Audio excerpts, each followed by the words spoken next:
Boa noite. Muitíssimo obrigada, né, a todos aqui presentes. Uma sexta-feira, né, aquela fala meio clichê, mas verdadeira, né? Uma sexta-feira à noite, todo mundo poderia estar no bar fazendo happy hour, e a gente está aqui para ver a prestação de contas, né, dos nossos eleitos, nossas estrelas. Então, o meu muito obrigada a todo mundo que está aqui, de verdade. Meu nome é Amanda Vettorazzo, né, para quem não me conhece, sou formada em gestão pública, pós-graduando em Smart Cities, e membro do MBL, e ajudo aí os meninos na luta, mesmo sem mandato, né? O que eu falo, a gente às vezes não precisa de mandato para fazer a diferença. Então, sempre presente aí nas reformas da Previdência, tanto na LESP quanto na Câmara, em todos os atos aí do MBL, e eu acho que a participação das pessoas, elas são muito importantes, não só dos eleitos, né? Não só de quem está aqui, mas quem está do outro lado também. Passo a palavra agora aqui para o meu amigo se apresentar também, por favor, Gerson. Ele vai se apresentar, e aí a gente dá continuidade ao programa. Obrigado, Amanda. Boa noite a todos. Sou Gerson Pires, chefe de gabinete do deputado Reni. Como a Amanda disse, parabenizar, cumprimentar todos que estão aqui. Sexta-feira, 8 horas da noite, para falar, discutir, conversar sobre política. Esse engajamento, essa participação é fundamental. Assim como vocês, eu sempre tive isso em mim muito claro. Inclusive, estou feliz de estar na Câmara. Foi, acho que, o primeiro espaço de participação política que eu tive. 2005, com 13 anos, apresentei meu primeiro projeto de lei aqui na Câmara Municipal como vereador jovem, um programa que a gente tinha aqui, bem parecido com a idade do Antônio, que está aqui, 12 anos já participando em todos os eventos, em todas as iniciativas. Então, isso é muito importante, isso é fundamental.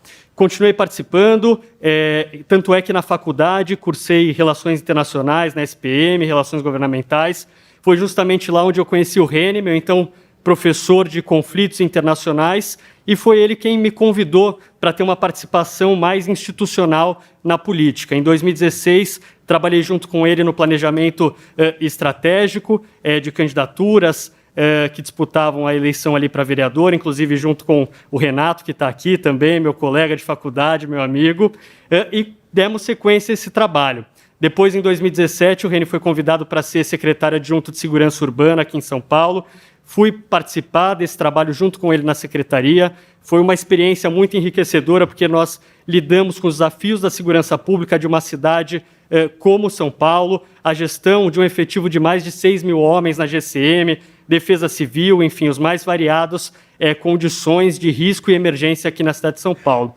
E na secretaria eu tive a oportunidade justamente de liderar a Coordenadoria de Políticas Públicas Integradas. Era justamente a divisão que lidava com a parceria com outras secretarias municipais, estaduais, o relacionamento com a Câmara Municipal e também o planejamento estratégico de ações e políticas públicas inovadoras.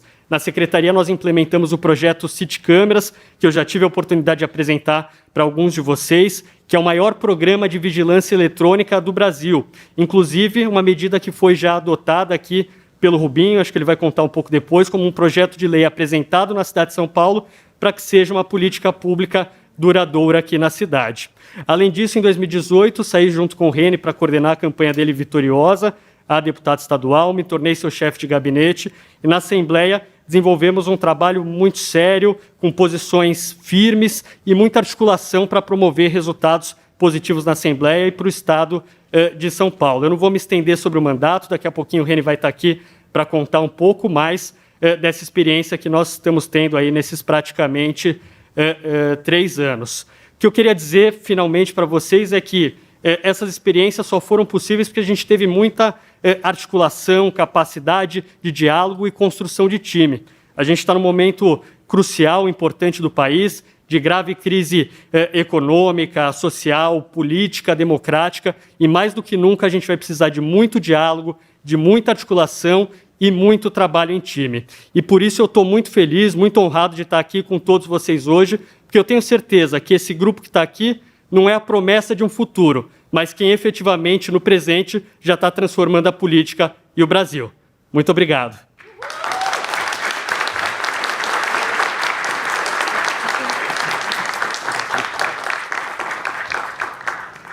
Bom, agora vamos à apresentação de quem realmente aqui vai mostrar, prestar contas, contar um pouco dos desafios do mandato, seja na Assembleia, seja aqui na Câmara ou na Câmara Federal.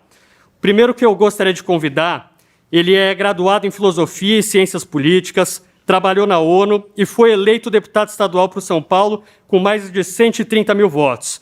Ele relatou a reforma da Previdência no Estado, aprovou diversos projetos de lei, é vice-presidente da Comissão de Constituição e Justiça e da Comissão de Relações Internacionais da Lesp. O deputado mais elegante da Assembleia, que foi mordido no plenário enquanto tentava defender suas posições. Com vocês, professor Roque, René Ozzy Cuquier.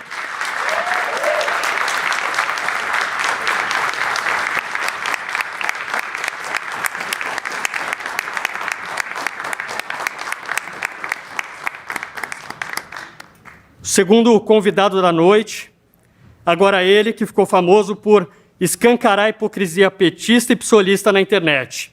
Um dos deputados estaduais mais bem votados de São Paulo em 2018. O terror das velhas raposas na Lesp, que tremem ao ver o impacto dos seus discursos nas redes sociais. Ele não deixa barato para ninguém, questiona tudo e não tem medo de dizer o que pensa. Puxa 150 quilos no supino sem fraquejar. Seu sobrenome é Coragem. Ele, Arthur Duval, Mamãe Falei.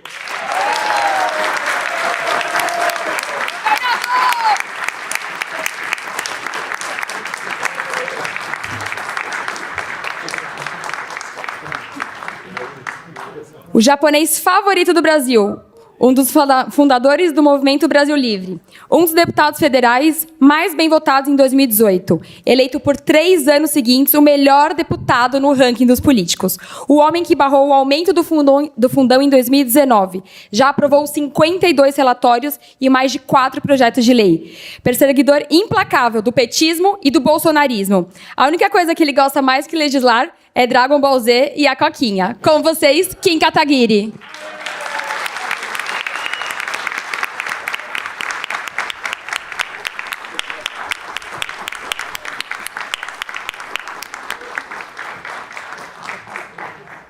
O nosso próximo convidado é um advogado viciado em processos. O homem que relatou a reforma da Previdência no município de São Paulo, gerando uma economia de mais de 100 bilhões de reais. Ele que, apenas processando, recuperou quase R$500 bilhão de dinheiro público, com 62 projetos protocolados, 9 aprovados em apenas 1 ano de mandato, se tornou o melhor vereador do Brasil.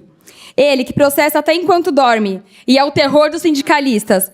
O nosso processador-geral da República, Rubinho Nunes.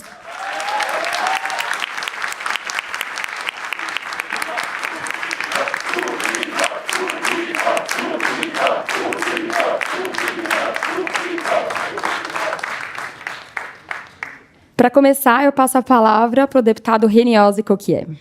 Fala, gente. Boa noite. Tudo bem? Empolgados para uma prestação de contas essa hora? É legal, né? Ver gente interessada no que a gente está fazendo é importante. Sei lá, quero contar aqui para vocês um pouco do que estamos trabalhando. A gente estava ali no gabinete falando e o Renan, a gente estava tentando associar, né, o que é a nova política. E nova política não é só economizar ou se preocupar com a questão do dinheiro público, mas a gente precisa entregar. Acho que todo mundo aqui, Arthur, Rubinho, Kim e eu, nós estamos entregando muito. E é isso que eu quero dividir aqui com vocês. Eu vou começar contando da minha primeira lei. E quem não está próximo da política não entende a dificuldade do que é aprovar uma lei. E esse processo ele é doloroso, difícil, você tem questões técnicas, você tem as questões políticas, você tem um momento. E eu consegui fazer isso com 7 meses de mandato. Minha primeira lei foi a Política Estadual sobre Drogas, e uma política que tenta trazer racionalidade para uma questão de um problema de dependência química, não só drogas ilícitas, mas drogas lícitas, e óbvio que, como deputado estadual, eu não posso legislar sobre questões de proibição ou não, mas foi muito mais na orientação de criar uma política de Estado. O que é a ideia de uma política de Estado? Eu criar um parâmetro para que todos os governadores, gostem ou não do assunto, eles tenham que endereçar o tema. Uma política de Estado. Então, sei lá, o Dória gosta do assunto, ele vai criar um programa de prevenção. Próximo governador não gosta, não vai criar. E assim por diante. Com a lei, eu faço com que todos tenham que ter. Não sei qual é a política que eles vão escolher, mas tem algumas diretrizes ali. Primeiro, prevenção, depois avaliação de resultado e depois eu trato da questão do tratamento e falo um pouco das questões do uso da droga no espaço público, como o problema da Cracolândia, que assola a nossa cidade, que é um assunto que eu estou há bastante tempo debruçado e tentando entender o que é. E o que eu vi lá fora é que um dos grandes problemas da gente ter uma Cracolândia é simplesmente o espaço público ser ocupado para o consumo da droga ao ar livre. E esse é algo que eu coloco ali na lei, da maneira como a gente trata o espaço público nessa questão. Então, essa foi minha primeira vitória e fiquei feliz, porque eu cheguei ali para sancionar, que depois é outra parte da saga do processo de uma lei, que é ser sancionada. A gente brinca ali na Lesp, o Arthur já ouviu isso, e o Quinho, o Rubinho também já deve ter ouvido. Você aprova uma lei, eles viram e falam assim para você: parabéns, você ganhou um veto, porque vai ser vetada. Aprovar a lei não significa que ela vai virar lei, mas o governador tem que sancionar. E aí consegui sancionar em 7 meses. Essa foi minha primeira conquista. Depois chegou um dos maiores desafios ali que eu vivi como deputado, que foi a reforma da Previdência. E, obviamente, muitos de vocês devem ter acompanhado. Esse processo não foi brincadeira. O Arthur quis provocar todos os sindicalistas e os petistas, e aí eles foram bater nele, e eu tive que salvá-lo. E fui mordido nesse processo. Mordido, para quem não sabe, acho que a maioria de vocês sabe. Fui mordido por um deputado do PT ali no meio do plenário. Eu estava segurando ele queria bater, queria ir para cima do Arthur, aí ele não conseguia se soltar. De repente eu olho assim para o lado, ele está colado no meu ombro aqui, me mordendo. Mas a reforma da Previdência, tirando esses episódios, foi das maiores reformas que o Estado de São Paulo já fez. Na verdade, são 58 bilhões de reais que foram economizados em 15 anos. Isso é muita coisa. Talvez nem todos tenham a noção, a consciência do que isso significou. E eu quero trazer uma explicação bem simples sobre o que foi a reforma da Previdência. A gente tinha por volta de 600, ou temos ainda por volta de 600 mil funcionários públicos no estado de São Paulo. Esses 600 mil recebiam em aposentadoria mais do que nós temos direcionados para as pastas de saúde, educação e segurança no estado de São Paulo. O que significa? Equivalente a dizer o seguinte: 600 mil pessoas levam mais recursos do que 44 milhões de pessoas que não têm serviços básicos, esses 3, saúde, segurança e educação, de qualidade. Esse é a típica desigualdade que existe no Estado brasileiro. Poucas pessoas, 600 mil, levando mais recursos do que todo o resto do Estado inteiro. A reforma da Previdência ela corrigiu isso e ela permitiu que o Estado de São Paulo tivesse um superávit e recursos assim que estão possibilitando coisas incríveis serem feitas aqui, só graças a essa reforma. A reforma foi judicializada, o PT entrou no STF contra a minha relatoria, dizendo que era inconstitucional, e parou por uns 2, 3 meses ali, depois voltou. Aí, além do episódio da mordida, a gente teve uma invasão da Alesp, quebraram a Alesp inteira, né, Arthur? Enfim, esse era o tipo de briga ali, mas foi um relatório, foi uma experiência para mim muito rica. Relatar um projeto desse tamanho, e aí 58 bilhões em 15 anos, se a gente anualizar, estou falando de 4 bilhões por ano. Para quem não entende a ideia da relatoria, o Rubinho vai falar, também relatou a reforma daqui de São Paulo. As pessoas, os deputados, né, os vereadores, eles votam no relatório que a gente escreveu. Então, você tem o poder de decidir o que entra, o que não entra. Você pauta totalmente, você traz a sua visão de como que tem que ser as coisas ali naquela votação. Essa foi uma outra grande conquista, talvez uma das maiores, uma experiência interessante. Sentar com todos ali, os líderes das classes, das categorias, juízes, delegados, promotores, todos na minha sala, assim, no meu gabinete, 15 deles, alguns ou vários armados. Não que eles estavam me intimidando, mas esse era o tipo de pressão ou situação que que a gente lida quando está relatando um projeto desse tamanho. Bom, além disso, eu aprovei outras 2 leis. A segunda lei foi o fura-fila da vacina. E aí a multa para quem fura a fila da vacina foi um projeto meu. Esse já foi bem mais fácil sancionar. O Dória, no dia seguinte, me ligou. Nossa, que projeto fantástico, está sancionado, acabou, resolvido. E o terceiro é um projeto que pune mais severamente quem comete crimes de corrupção durante um estado de calamidade ou uma pandemia. A gente assistiu, escutou todas as notícias de corrupção, de desvios durante a pandemia. Eu, tentando combater a impunidade e a questão da corrupção, criei esse projeto. Claro que eu estou na esfera estadual, então não é punição criminal, são punições administrativas no nível do Estado. Mas já é alguma coisa, é um sinal ali para dificultar a vida daqueles oportunistas no momento de crise, de caos. Esses foram os meus projetos de lei. Além disso, eu tenho uma atuação forte nas comissões. E eu estou, desde o começo do mandato, na CCJ, que é a Comissão de Constituição e Justiça, que é a mais importante. Todos os projetos de lei passam pela CCJ. Com isso, eu pude relatar, acho que 2 projetos do Arthur. Eu fui o relator e a gente conseguiu aprovar. E vários outros projetos. Eu tenho centenas de relatorias. E a gente faz reunião toda semana na CCJ. E é um trabalho assim, imenso. Isso demanda muito tempo, muita dedicação. Nesse segundo biênio, eu, além de continuar na CCJ, eu fui eleito vice-presidente. Então, hoje eu sou o vice-presidente da CCJ também.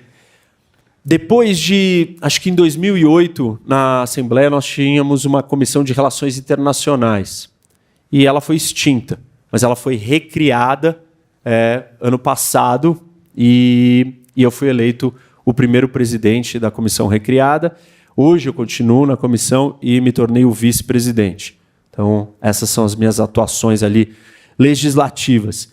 Só que, né, o nosso trabalho não é só legislativo. E um dos projetos que eu tenho muito orgulho de ter iniciado na prefeitura quando eu fui secretário adjunto de segurança urbana é o City Câmeras. E eu continuei levando esse projeto para outras cidades do interior, trouxe aqui para São Paulo e o Rubinho criou um projeto de lei em cima do City Câmeras e em breve deve aprovar, porque ele é uma máquina de aprovar a lei, então não vai ter dificuldade e é um projeto muito legal. Terça-feira, olha lá. Então já está para ser pautado. O City Câmeras é um projeto que conecta as câmeras privadas das pessoas com os órgãos de segurança. Eu descobri que 2/3 das câmeras em Nova York são privadas e não públicas. Mas a polícia tem acesso a essas imagens quando as câmeras estão para o lado de fora. A gente montou um projeto aqui na cidade de São Paulo e hoje estamos replicando pelo Estado, em vários lugares, e está indo muito bem. Esse é um projeto de articulação política, de política pública, de tentar trazer mais segurança. O que mais? Emendas. Eu tenho que falar delas porque eu fiz algumas coisas diferentes. A lógica do uso da emenda é sempre muito política. Então, para quem que você vai dar dinheiro? Para onde está a sua base eleitoral. E eu não fiz isso e olhei para as questões estruturais, ou aqueles problemas ali na base de como que eu podia resolver.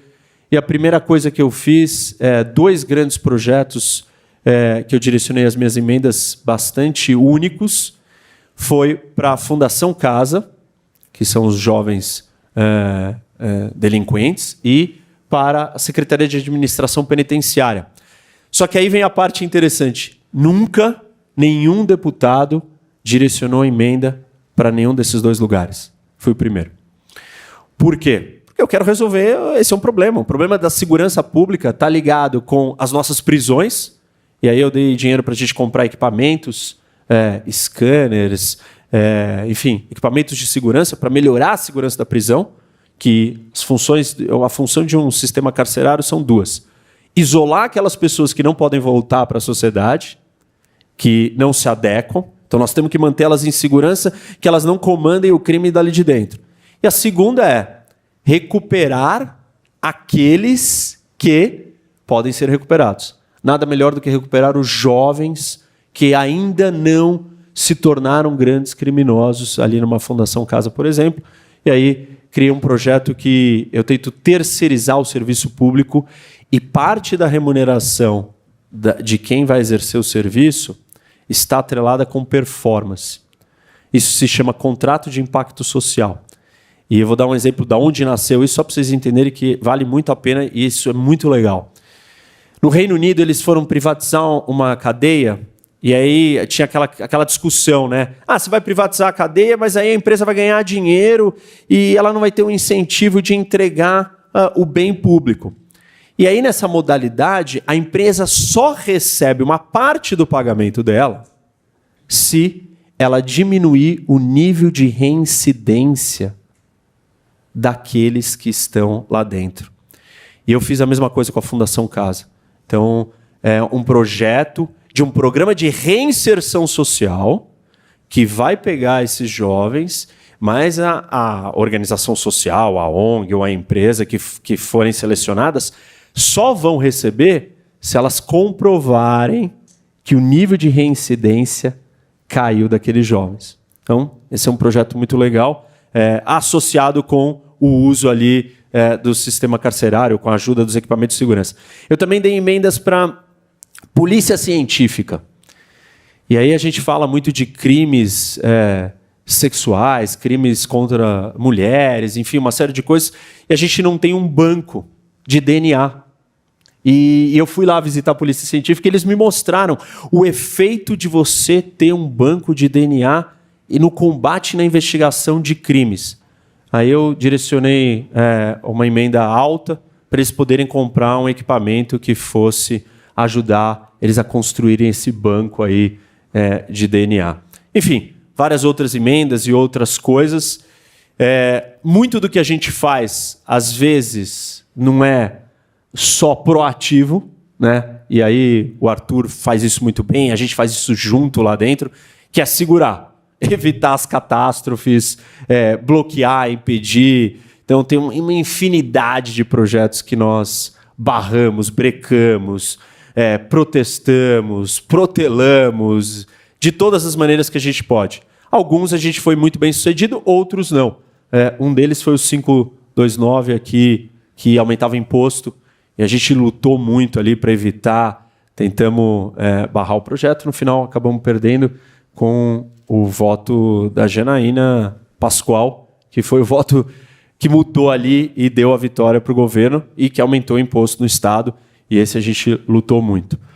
Mas eu acho que, assim, em termos de eu olhar, né, não deu nem 3 anos de mandato, em termos de trabalho legislativo, estou nas comissões, relatei um grande projeto, aprovei leis, participo de grandes situações e debates ali, estou muito satisfeito com as entregas, me sinto realizado, sinto que assim, o resultado que eu estou trazendo é mensurável, tangível.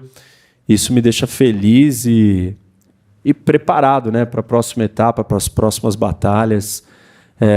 Acho que é isso. Esse é um pouco do que eu entreguei aqui, gente. Obrigado.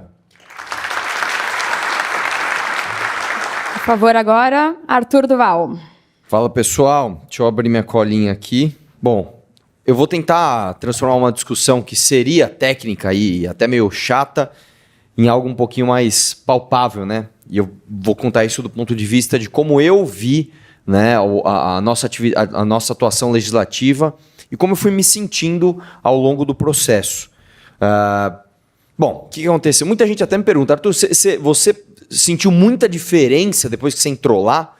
Né? E, na verdade, não. Na verdade, a gente, como a gente já tinha uma atuação política bastante ativa antes de ter o mandato, a gente já sabia como é que funcionava. Isso é uma coisa até interessante.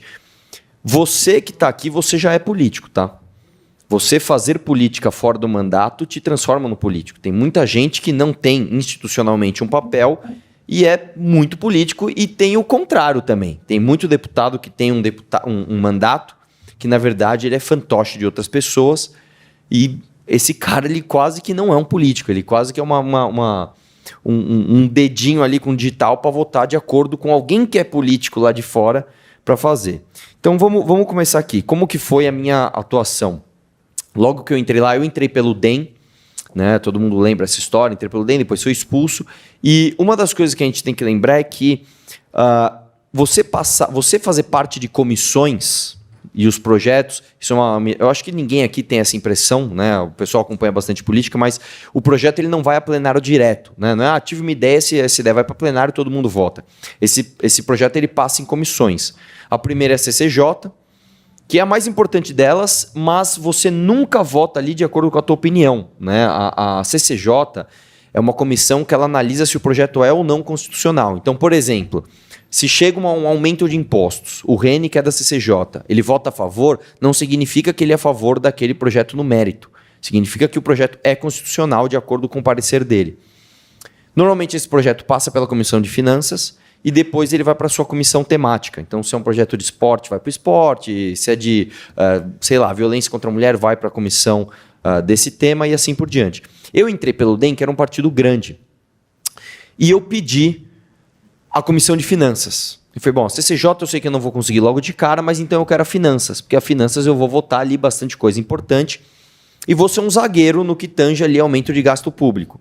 E eu tomei um boné, a verdade foi essa. Eles me deram a palavra que eu ia ser o cara da Comissão de Finanças, e aí no último dia eles me puxaram um tapetinho ali e não me colocaram na Finanças. Eu falei, então vai ser assim o jogo, eu vou mostrar então com quem eles estão lidando. Foi bem isso mesmo. Eu fiquei com aquilo engasgado. Falei, eu quero pelo menos a suplência. E eu peguei a suplência. A suplência é o seguinte, quando o cara não vai, o titular, vai o suplente. E isso se provou muito importante depois. O que aconteceu? Eu já estava com esse nó na garganta. Um dia eu estou andando no corredor e eu cruzo o Melão, o deputado Melão do Novo. E aí eu vi que ele estava meio abalado. E aí, Melão, como é que você está? Puta, tu descobriu um negócio aqui que... O que foi, Melão? Pô, cara, tô com uma lista de doação aqui de fiscais de renda que eles doaram para alguns deputados aqui e eles estão pressionando para que seja pautado o aumento. E parece que eles vão pautar semana que vem. Falei, cara, peraí, por que você tá meio autordoado? Não, isso aí é coisa grande, cara, não sei o que eu faço. Eu falei assim, você passa para mim essa pauta? Ele, não, duvido, cara. Você vai fazer alguma coisa? Eu falei, pô, passa aqui, cara. Peguei a lista, falei, agora eles vão ver. Fiquei só esperando. Eles pautaram o projeto, que foi o projeto do aumento do salário dos fiscais de renda. Aí eu desci lá e fiz aquele famoso discurso, que é o discurso mais famoso da história da Assembleia. Nunca a Assembleia teve tanta audiência, tanto na TV quanto na internet. Assim, é 100 vezes maior do que o segundo lugar, que foi aquele discurso que eu peguei e falei assim, fulano de tal, você recebeu tanto. Joãozinho recebeu tanto. Você, presidente da Assembleia, você recebeu tanto. E isso foi um choque. Foi um choque, porque todo mundo parou e falou, esses caras são loucos mesmo, bicho. Esses caras são doidos mesmo. Esses caras são doidos, tal. Vamos tirar o projeto de pauta. E nunca na história da Assembleia isso tinha sido feito. Foi a primeira vez que esse projeto foi para pauta, foi tirado. Tiraram o projeto de pauta. No meu primeiro, semestre, eu nem lembro, eu não vou saber nem te dizer o mês que foi isso. No meu primeiro semestre eu travei um projeto que sempre passava. E isso me deu mais moral até dentro do partido, que eu cheguei lá e falei, pessoal, é o seguinte, vamos fazer o seguinte, quando tiver projeto na Finanças que eu achar muito importante, eu quero estar lá como titular. O titular vai sair e eu que sou suplente vou estar no lugar dele. Tudo bem? E o pessoal, não, beleza, tudo bem. Meio que, né, temos que deixar o moleque atuar também. E eu fui lá para essa atuação. Qual foi minha atuação mais importante na Comissão de Finanças? Esses daqui vocês vão lembrar. Foi quando eu estava tendo o aumento de R$4 mil da verba de gabinete para que os deputados alugassem carro. E aí eu fui lá, fiz aquele vídeo, isso aí tem até uma história engraçada, né? Porque quando eles perceberam que o projeto era polêmico, né, eles mandaram o pessoal da Finanças lá votar e o projeto passou na comissão. Que foi quando eu fiz aquele discurso, que eu bati na mesa e falei, pessoal, o deputado anda bonitinho lá de carro e não sei o que lá. Esse discurso, e eu falei para minha equipe, espalhem isso no WhatsApp urgente. Eles espalharam, o projeto passou e mesmo com o projeto aprovado, ele foi retirado de pauta. Então isso mostrou já logo de cara, logo no primeiro ano, que a gente não estava para brincadeira. E que era bom respeitar a gente. E foi isso que foi feito o resto do mandato. Eu falei para vocês aqui 2 projetos que eu travei por atuação somente minha, sem atuação conjunta com outros deputados. Fora o restante, né, que aí eu contei muito com a ajuda, principalmente do pessoal do Rene ali, do Daniel José, para que a gente travasse outros projetos. E uma coisa que acontece bastante é, quando você é um deputado combativo, quando você é um deputado que aparece bastante, normalmente isso vem atrelado, então o cara não vai aprovar nada. Beleza, ele travou o aumento do salário dos fiscais de renda, ele travou o aumento ali dos R$4.000 para deputados alugarem carro. Com o auxílio do Rubinho Nunes, nós travamos o auxílio Peru, não sei se vocês lembram disso também. A Assembleia de São Paulo queria gastar R$10 milhões para dar um auxílio Peru para os seus funcionários. Rubinho Nunes entrou com a ação e a gente travou, economizando R$10 milhões. A Assembleia também achou uma boa ideia ampliar o contrato de publicidade para R$30 milhões, né? Nós também travamos, eu e o Rubinho fomos lá e travamos. Inclusive o Renato Batista, que está aqui hoje, que trabalha no meu gabinete, por causa dele, a gente não paga hoje a taxa de embarque no Uber, que se aprovou inclusive aqui na Prefeitura de São Paulo, entramos com a ação, com a ajuda dele, inclusive, na verdade a ação é dele, a ação é do Renato, e hoje a gente não paga a taxa do Uber por causa disso. Quando você pega esse histórico, eu chego aqui e apresento isso. Travei o aumento do salário, travei os R$4.000, travei o contrato de publicidade, travei o auxílio Peru, travamos a taxa de embarque no Uber. Você fala, beleza, que ótimo, cara, você travou coisa pra caramba. Já fez um bom trabalho. Eu nem espero que você aprove projetos, porque nessas condições, como é que você vai fazer para aprovar projeto? E aí é que vem a parte, e nessa parte aqui a gente não pode ser modesto, tá? A gente sabe o que faz. Nós somos políticos habilidosos. E essa é a calibragem que nós temos e que outras pessoas não têm, né? Inclusive, muitas entrevistas que a gente concedeu para veículos de imprensa, vem sempre aquele, legal o que você fez, mas e como é que faz particular, né? Como quem disse, você não consegue. E o que a gente já fez até agora? Nós já aprovamos vários projetos aqui e eu vou trazer para vocês alguns deles. O primeiro foi o Performance Bond. Se não me engano, foi o Reni também que relatou.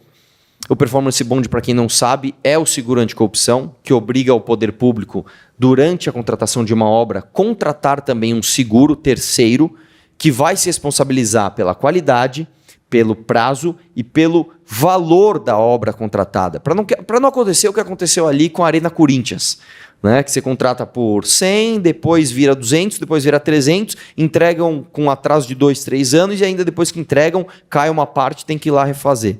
O Performance Bond, ele atua diretamente nisso. Não virou projeto de lei ainda, não virou lei por quê? Por causa de uma discussão lá no Senado.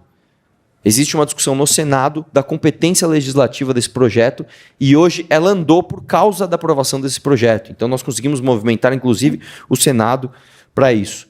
Junto também com o Reni, nós somos coautores de um projeto que autorizou o governo estadual, independente do governo federal, comprar vacina. Então hoje, se nós temos aqui, se não me engano, já estamos em 99% da população adulta vacinada, nós só temos isso porque a gente conseguiu aprovar que, independente do boicote do Bolsonaro, fazendo graça aqui com o povo paulista, a gente conseguisse comprar vacina. E a gente conseguiu por causa disso.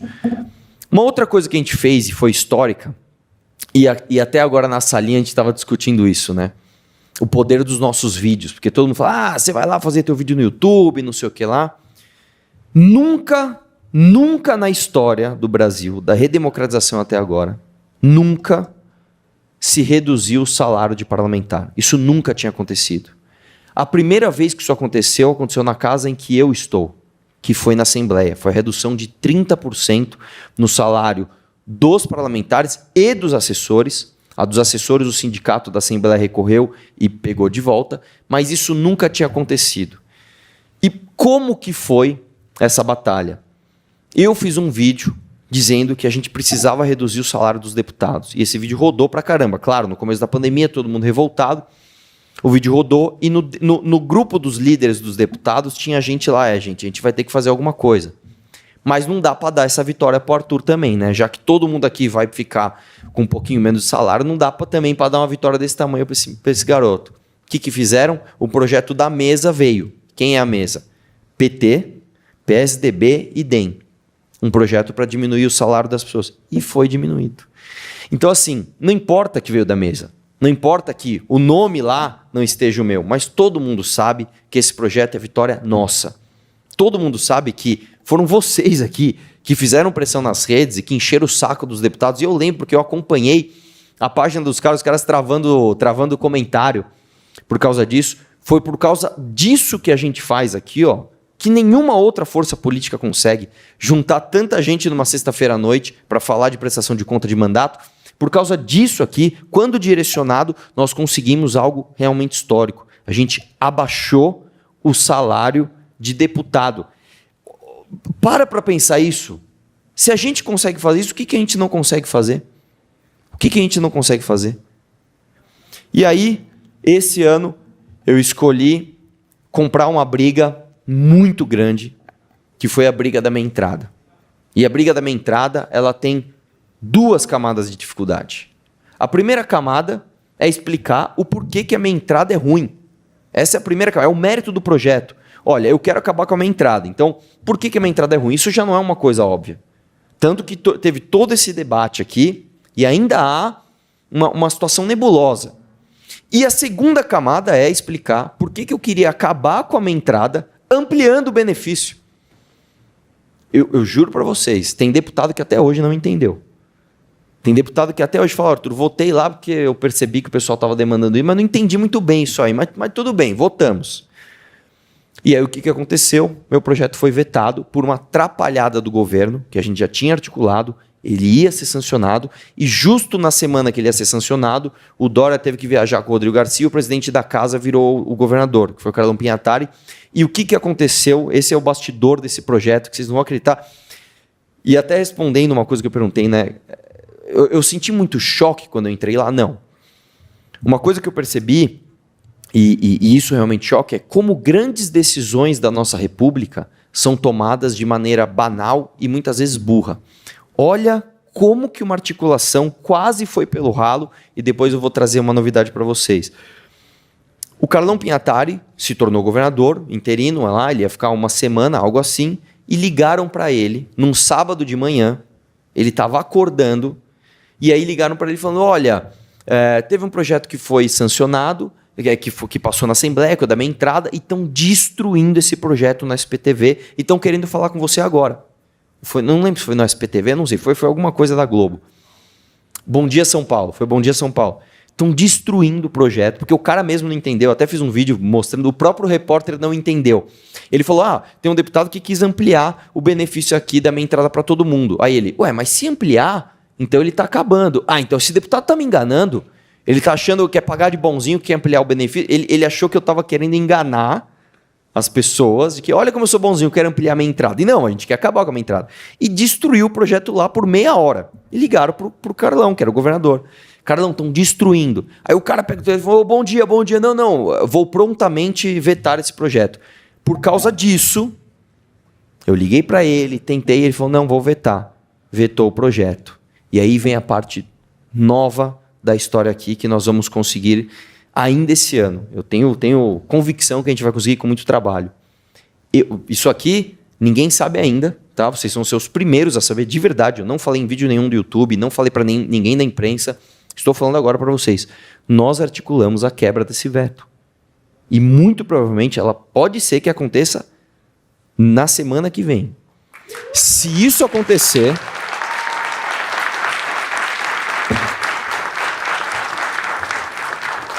Se isso acontecer, vocês vão poder sair por aí e falar, o deputado que eu votei fez 4 coisas que nunca na história, 3 coisas que nunca na história a gente viu aqui, né, com essa intensidade. Número 1, travou o aumento do salário dos fiscais de renda. Isso nunca tinha acontecido na história. Você vai poder falar que o teu deputado fez. Número 2, abaixou o salário dos seus colegas. Isso não tem, cara. Eu vou te falar que se a gente pesquisar no mundo, nos últimos 30 anos, eu não sei te dizer onde isso já aconteceu. Tá? E número 3, que isso já aconteceu, mas é muito raro, derrubar o veto de um governador. Isso é, assim, não existe argumento contra esses fatos. Não existe argumento contra esses fatos. Só que tem mais uma coisa. Além de tudo isso, ele fez sendo um dos deputados mais baratos da história da Assembleia. Ou seja, dá para a gente entregar muito resultado gastando muito pouco, né? E é claro que a gente tem atuação institucional. Eu participei de 4 comissões: direitos do consumidor, direitos humanos, segurança pública, assuntos metropolitanos, e fui suplente na finanças, como eu falei para vocês. Participei de 3 CPIs, CPIs das universidades, CPI das fake news, CPI da violência contra a mulher. E depois de tudo isso, mesmo mudando de partido, tendo ficado um tempo sem partido, entrando num partido pequeno, não gastando nada, a gente consegue chegar aqui numa prestação de contas, onde eu nem estou no fim do meu mandato, para falar para vocês que o que a gente fez aqui, nenhum outro deputado fez. Nenhum. Se você pegar a lista dos 94 deputados da LESP, nenhum outro deputado fez isso daqui. Então eu quero que vocês tenham muito orgulho do voto de vocês, e não só do voto, mas da participação que vocês têm nesse mandato, que é um mandato ativo, é um mandato de opinião, é um mandato de pauta, não é um mandato regional, não é um mandato de puxação de saco de governador para levar um orçamento aqui, outro ali. É um mandato que é feito com pauta e com isso aqui, ó, com gente de verdade militando espontaneamente, sem receber um centavo, sem estar afiliado necessariamente no partido que eu tô. Gente de verdade no celular fazendo a diferença.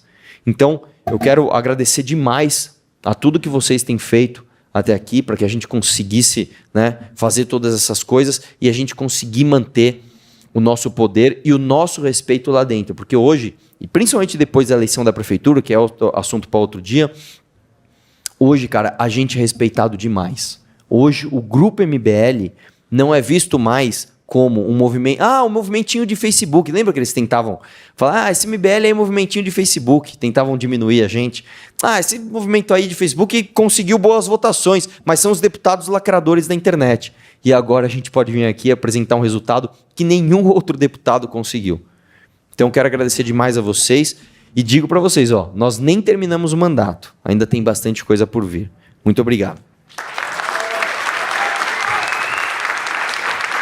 Pessoal, eu quero quebrar um pouco o protocolo aqui, que eu vi que a vereadora Cris Monteiro, vereadora comigo aqui na Câmara de São Paulo, está presente. E com uma salva de palmas, eu queria pedir para a Cris Monteiro compor a mesa. Para quem não conhece, a Cris é vereadora, tem feito um trabalho muito importante comigo aqui na Câmara, me ajuda muito na aprovação de projetos, tem uma atuação exemplar, é uma amiga e eu me orgulho de ter ela conosco aqui. Muito obrigado, viu, Cris? Bem-vinda. Passo a palavra agora para o nosso deputado federal, Kim Kataguiri. Boa noite. Muito obrigado por vocês estarem aqui. Já é uma grande conquista o fato de vocês estarem aqui numa sexta-feira. Vocês poderiam estar de cueca, dando cambalhota na Rua Augusta, enchendo, né, a cara de cachaças, jogando videogame, fazendo churrasco, qualquer outra coisa. Mas vocês estão aqui na Câmara Municipal escutando prestação de conta de mandato parlamentar. Né? Só o fato de vocês se interessarem pelo poder legislativo já é uma diferença gigantesca aqui no nosso país, que infelizmente muitas vezes o foco fica só em quem está no comando da prefeitura, do governo do estado, da presidência da república, se esquecendo que, nas próprias palavras do Montesquieu, do Barão de Montesquieu, o mais nobre representativo dos poderes é o poder legislativo. Então, eu não preparei um discurso, eu não preparei uma colinha, mas eu preparei uma apresentação. Então, nós vamos... Aqui, ponto a ponto, Arthur Duval já falou, nossa, porque já sabe que senta que lá vem história. Nós vamos prestar um pouco aqui do nosso trabalho na Câmara dos Deputados, 56ª legislatura, pode passar para o próximo. Começando falando das nossas obrigações. O que é a nossa obrigação? Abrir mão de privilégio. O mínimo que o liberal, quando chega ao poder, deve fazer é dar o exemplo, né? Já diziam os antigos, verba movem, exemplo trahum. As palavras movem, mas o exemplo arrasta. Então, auxílio moradia, imóvel funcional, carro oficial, auxílio mudança, aposentadoria, motorista, segurança, gasolina, alimentação, divulgação de mandato. Próximo slide. Tudo isso aí deu uma economia, né, com auxílio moradia de R$144 mil.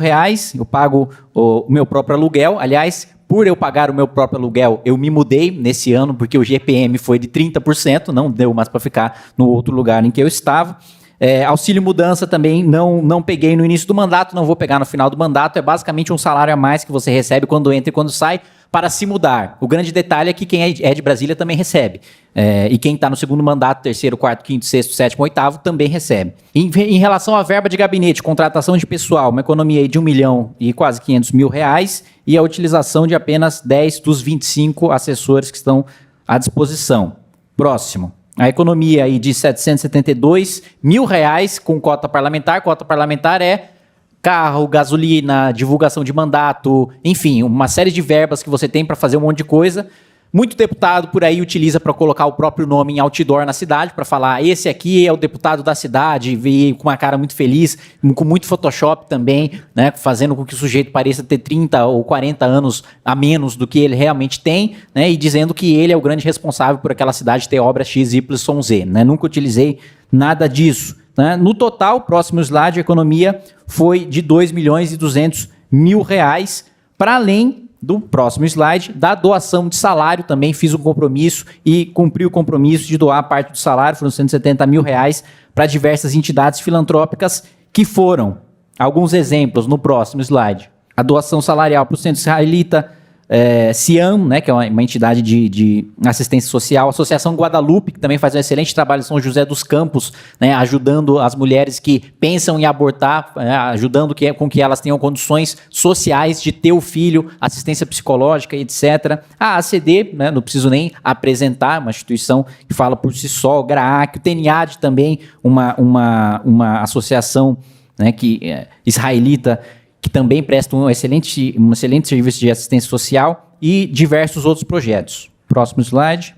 Aí mais alguns exemplos, né, de instituições que a gente mandou. Todas as instituições animais podem ter certeza que foi a Amanda que indicou, né, que é da causa animal e sempre fez questão de chamar a atenção, né, para a gente também ajudar também prestar assistência para essas entidades que prestam um serviço muito importante para a nossa sociedade, muitas vezes numa omissão que a gente tem no poder público em relação a esse tema.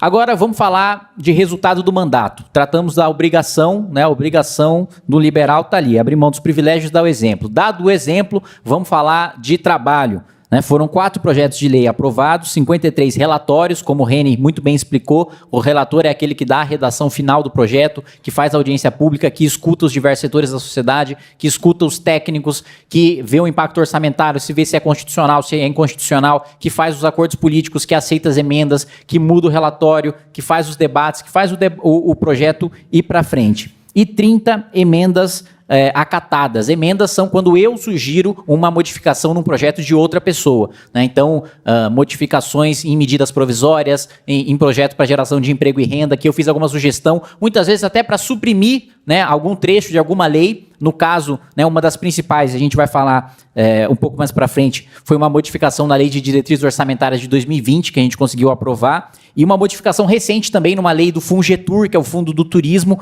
para impedir que, adiantando um pouco, né, os próximos slides, para impedir que fosse instituída a CID, né, contribuição, né, do domínio econômico, né, que é uma tributação a mais para a Airbnb. Né, a Câmara dos Deputados queria, junto no Fundo do Turismo, criar um novo tributo para essa espécie nova, essa modalidade nova de habitação, e numa emenda nossa foi acatada e o projeto foi aprovado com a nossa emenda para impedir que esse novo imposto fosse criado. Dentro desses 4 projetos, quais foram os projetos aprovados? O primeiro foi na pandemia, né, e foi estender, e aqui foi graças ao Arlen. Cadê o Arlen? Ah, ele está ali fora. O Arlen que deu essa sugestão, que foi de estender, né, as receitas de medicamento de uso contínuo. Né? Então tem muita gente que tem problema crônico, dores crônicas, 30% da população sofre com dor crônica, com problemas psiquiátricos, né, com diabetes, com diversas doenças crônicas que o sujeito só ia para o consultório médico para pegar uma receita. Né? E no meio da pandemia ele era obrigado a sair de casa e ir para o hospital, que é o pior lugar que você tem para você estar no meio de uma pandemia,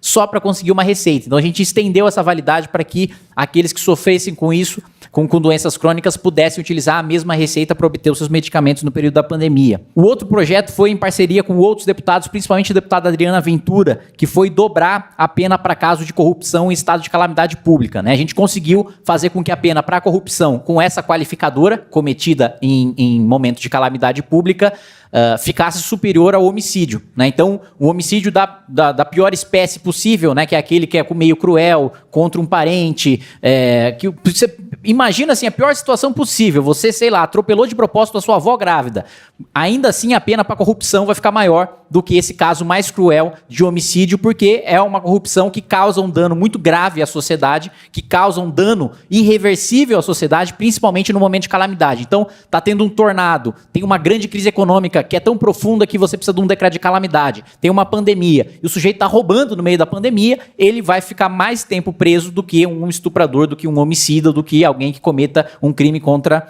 a vida. Outro projeto aprovado foi o PLP, o projeto de lei complementar 146 de 2019, o marco legal das startups. E essa foi uma das minhas promessas de campanha, fui um dos autores, o relator foi o Vinícius Poit, e a gente aprovou esse projeto justamente para criar uma espécie de facilitação, um simples burocrático para as startups. Recentemente a gente teve um exemplo aí de uma startup muito bem sucedida, que é o Nubank, né, que hoje tornou-se, né, após aí o seu IPO, o banco mais valioso da América Latina, e o que a gente fez foi basicamente simplificar o ambiente regulatório, fazer com que seja mais fácil você abrir, você empreender, você empregar, você demitir, porque a gente sabe que uma startup é um modelo muito diferente de uma empresa convencional. Não tem como eu tratar um início de Microsoft da vida, por exemplo, que eu começo numa garagem com meia dúzia de moleque num computador, eu tratar da mesma maneira que uma indústria automobilística com 5 mil funcionários e sindicalizados, né? Se no Brasil, antes do marco legal das startups, o Bill Gates iniciasse a Microsoft, muito provavelmente hoje ele estaria pagando multa, né, e poderia estar preso, né, por descumprir todas as regulamentações trabalhistas e burocráticas da exigência de se ter um empreendimento. Então a gente possibilitou que novos empreendimentos, que novas startups tenham um ambiente regulatório satisfatório para você ter investimento. E protegemos o investidor também, né? O investidor startup é o chamado investidor anjo. É aquele cara que dá o dinheiro, que acredita na ideia, que acredita no projeto, mas e a figura do investidor anjo foi criada para isso, ele não assume os riscos do negócio, né? Ou seja, quando um negócio tem prejuízo, quando um negócio tem um passivo tributário, ambiental, trabalhista, e aquilo não vai para o investidor anjo, porque o investidor anjo ele está ajudando uma iniciativa, uma ideia, mas ele não faz parte da gestão, ele não é um sócio.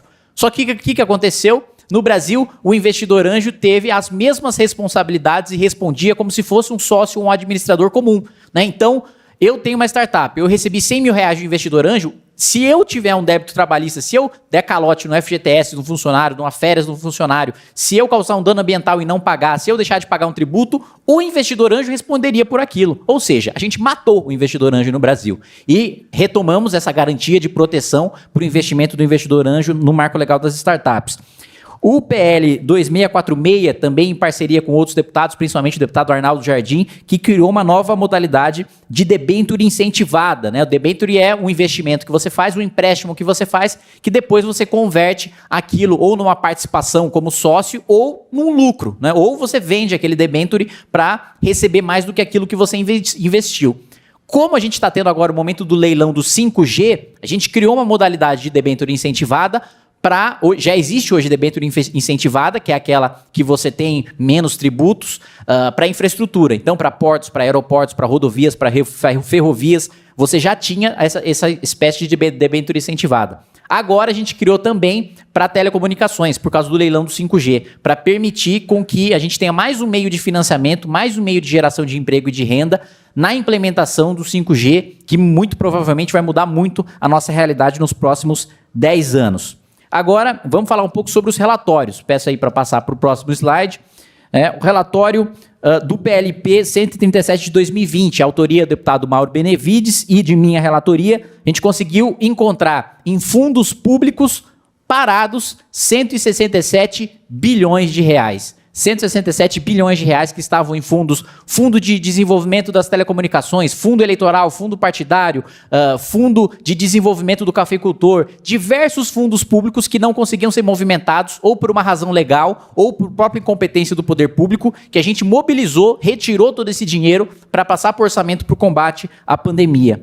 o PL 7396 de 2010, que institui a ficha limpa para todo o funcionalismo público federal, né? Então, hoje você tem a ficha limpa para deputado. Se um sujeito comete um crime contra a administração pública e é condenado em segunda instância, ele não pode disputar a eleição. Mas por que ele poderia prestar um concurso público? Se é um agente público, né? Se é um servidor, assim como os parlamentares. Então, a gente estendeu a lei de ficha limpa para o funcionalismo público federal, incluindo também casos de violência doméstica, né? Então, se o sujeito agrediu, né, foi condenado por agredir o idoso, se o sujeito foi condenado por agredir o seu parceiro, se foi condenado por agredir uma criança, ele também vai ser enquadrado na lei da ficha limpa, não vai poder prestar o concurso público para ocupar esse cargo.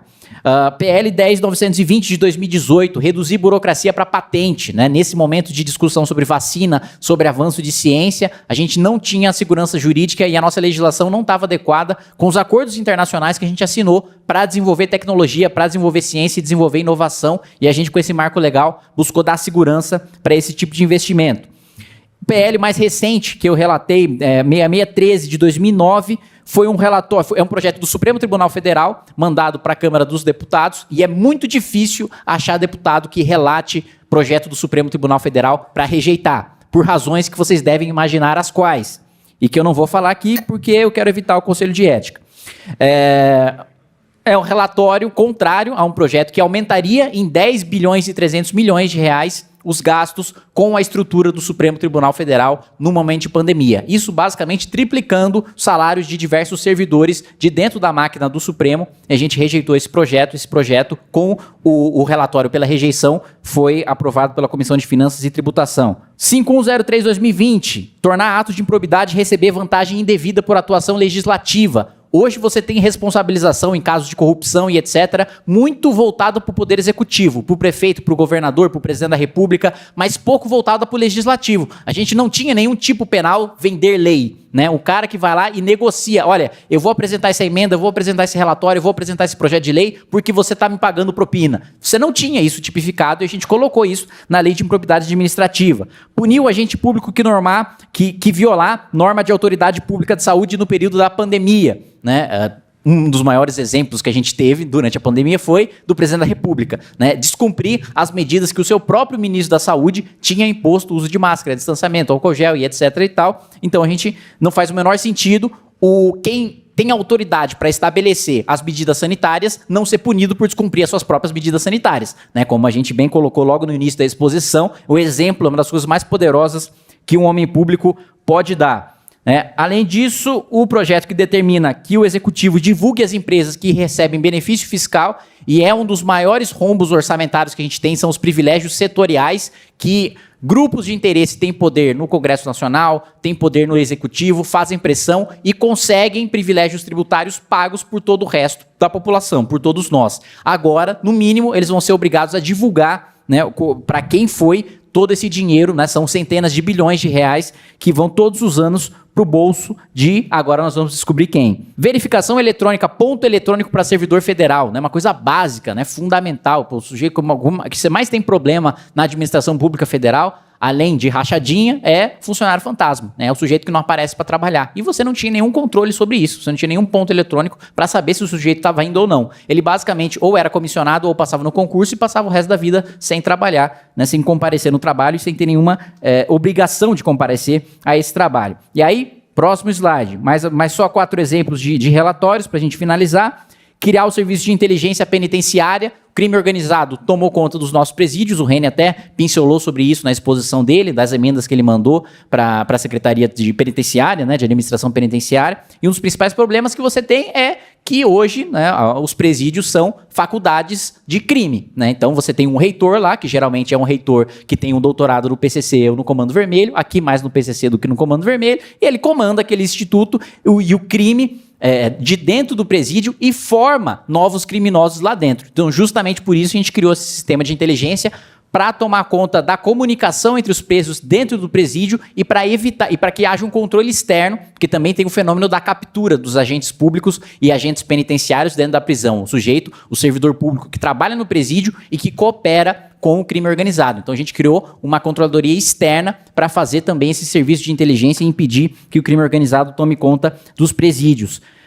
Um acordo que eu tive a honra de relatar de cooperação, né, para o combate ao tráfico entre o Brasil e o Japão, foi um pedido do embaixador, então embaixador do Japão, já voltou para Tóquio, agora nós vamos ter um novo embaixador, mas ele havia feito um pedido que esse acordo foi assinado em 2019 e até agora ninguém tinha relatado para aprovar essa cooperação aduaneira. Unificar o tratamento dado para a vedação de nepotismo. Hoje, antes da aprovação desse relatório, o nepotismo só era proibido por súmula do Supremo, mas não tinha lei, não tinha uma lei que proibisse o nepotismo. Então, a gente colocou isso em lei e incluiu cargos políticos, porque a súmula do Supremo permite que você indique um parente para uma secretaria ou para um ministério. É por isso que quando o Bolsonaro foi nomear o nosso querido deputado Bananinha para a Embaixada dos Estados Unidos, ele ameaçava, olha, se não aprovarem ele, eu vou mandar ele para o Itamaraty. Por quê? Não é nepotismo segundo a súmula do Supremo, mas agora é nepotismo segundo o relatório que a gente aprovou na Comissão de Trabalho. Tanto chefia de missão diplomática, você não pode indicar um parente, como cargo político. E flexibilizar, né, aqui o PL 7316 tinha uma série de obrigações que os taxistas tinham que cumprir, que eles eram obrigados a seguir, tanto de ter código de defesa do consumidor, ter plaquinha dizendo XYZ, uma série de burocracia absolutamente inútil que só deixava a profissão mais cara, que não ajudava em absolutamente nada o exercício da profissão e que a gente revogou relatando esse projeto de lei. Vamos então agora para as emendas. Próximo slide. A emenda à Lei de Diretriz Orçamentária de 2020, a gente barrou o aumento de 2 bilhões para 3,7 bilhões de reais do aumento no fundo eleitoral para as eleições de 2020. O fundo continuou o mesmo das eleições de 2018 para as eleições de 2020, graças a esse trabalho que a gente fez junto com o relator do orçamento de 2020, da Lei de Diretriz Orçamentárias de 2020, e com a emenda que a gente aprovou, economizando aí 1 bilhão e 700 milhões de reais. A emenda que eu já falei, impedir a criação de CID para o Airbnb, e na medida provisória 893, que foi a medida provisória que basicamente tentava extinguir o COAF, a gente impediu que essa medida provisória fosse aprovada com o teor que o Bolsonaro mandou. Por quê? O Bolsonaro mandou uma medida provisória para extinguir o COAF, porque foi o COAF que descobriu o escândalo da rachadinha do Flávio Bolsonaro, né? Então, o Bolsonaro queria extinguir o COAF, a gente impediu que o COAF fosse extinto com uma emenda que garantiu que, assim como era antes, continua a mesma estrutura do COAF de servidores públicos concursados e não de uma indicação discricionária do presidente da República. Nós temos aqui, né, nessa casa, um vereador que até está ali se ausentando ali para ir para o banheiro, que já sabe que ele já se pressentiu que ele seria, nesse momento, exposto aqui. Por quê? Porque tem certo vereador, né, que fica aí em rede social dizendo que no seu mandato economizou mais do que o meu, né? Que os seus projetos e os seus processos, né, relatar a reforma da Previdência Municipal e etc., economizou mais que o meu. Fato é que a minha economia total é de 179 bilhões de reais. Muito provavelmente ele vai vir com aquela balela dele. Muito obrigado. Muito provavelmente ele vai vir com aquela balela dele de economia per capita, né? Pois é. Que ele vai falar, não, eu economizei menos, mas São Paulo tem menos habitantes do que o Brasil, né? Bom, que grande justificativa dele, né? Mas tudo bem, deixa pra parte quando for a exposição dele. Pra ele. Não lhe dei a parte. Não lhe dei a parte. Não lhe dei a parte.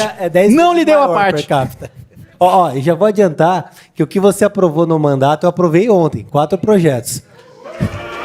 Mas aí peraí. Aí você faça o mesmo critério e veja quantos projetos de lei são aprovados aqui e quantos são aprovados na sua casa.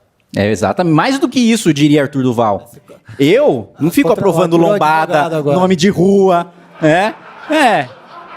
Lá é um trabalho sério, entendeu? Muito bem. Próximo slide, fiscalização, né? O trabalho do Poder Legislativo não é só legislar, mas também fiscalizar o Poder Executivo. Então foram 33 requerimentos de informação, que é um instrumento em que você obriga um ministério ou o presidente da República a te responder esclarecer sobre aqueles pontos que você levantou, sob pena de cometer crime de responsabilidade.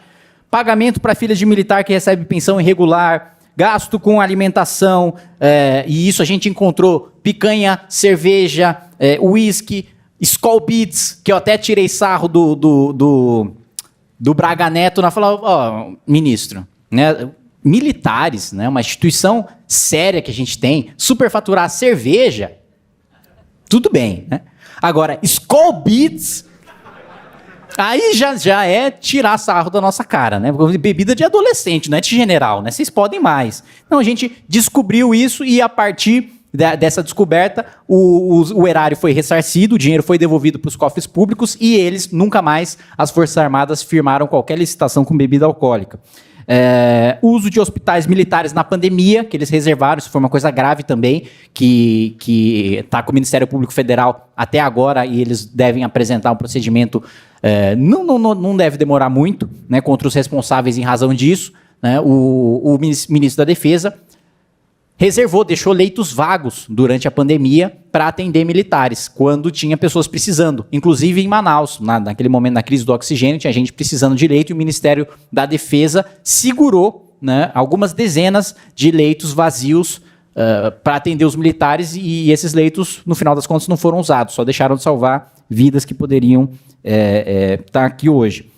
54 convocações e convites a ministros, foi a primeira vez que a Câmara dos Deputados convocou o ministro da Defesa a depor, né? Nunca isso havia acontecido antes, né? Desde a redemocratização da nova república até hoje, para falar sobre privatizações atrasadas. Paulo Guedes está lá pelo menos umas 2 vezes por semana, faço questão de aprovar uma convocação dele para ele explicar por que tem mais estatização do que privatização.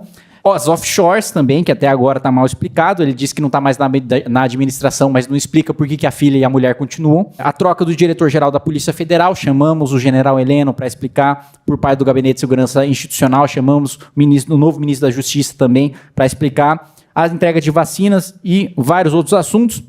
O próximo slide, ainda sobre fiscalização, eu fui escolhido como relator do Plano Anual de Fiscalização da Comissão de Fiscalização e Controle de 2021. E relatei também o projeto de fiscalização e controle, que está para ser votado pelo Tribunal de Contas nas próximas semanas.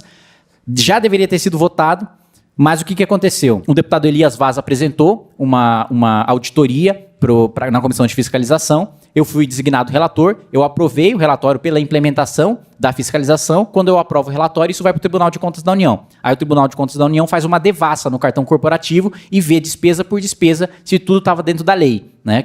Para quem não sabe, o governo Bolsonaro foi o governo que mais gastou com cartão corporativo, né? Bateu o recorde da Dilma e a desculpa oficial dele é de que a família dele é muito grande. É sério isso, né? Isso oficialmente no requerimento de informação que a gente enviou, ele respondeu dizendo que a família é muito grande. Só esqueceu de dizer que toda a família tem mandato, né? Então não justifica ele gastar tudo isso com cartão corporativo.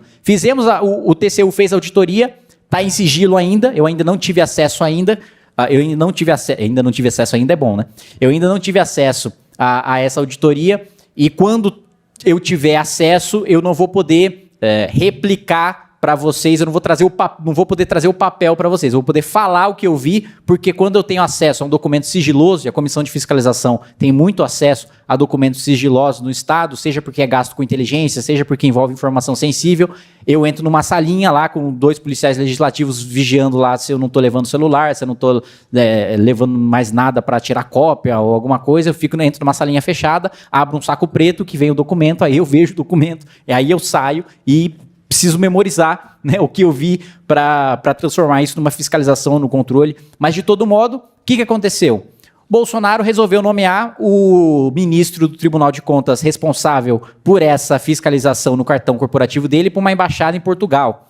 E aí a gente está sem ministro, por enquanto, para fazer essa fiscalização e esse controle que a gente aprovou na comissão, mas o trabalho técnico está todo feito, só falta o ministro liberar e colocar para votação dos seus pares. Visita técnica recentemente ao Hospital Federal de Bom Sucesso, no Rio de Janeiro, a gente recebeu algumas denúncias de contratos com superfaturamento e de participação da gestão de milícias no Hospital Federal de Bom Sucesso, razão pela qual eu fui lá escoltado pela Polícia Federal e junto com técnicos de Tribunal de Contas da União, a gente foi sabendo de 3 contratos com dispensa de licitação, voltamos da sessão de contratos do hospital com 21 contratos com dispensa de licitação e não tem nem a desculpa da pandemia porque a maior parte deles foi firmado em 2019. A diretoria do hospital foi trocada 4 vezes só no último ano e o último diretor, que me pareceu inocente, eu acho que a sacanagem está nos diretores antecessores, posso estar equivocado, mas eu tive essa percepção, só em regularizar um contrato, ou seja,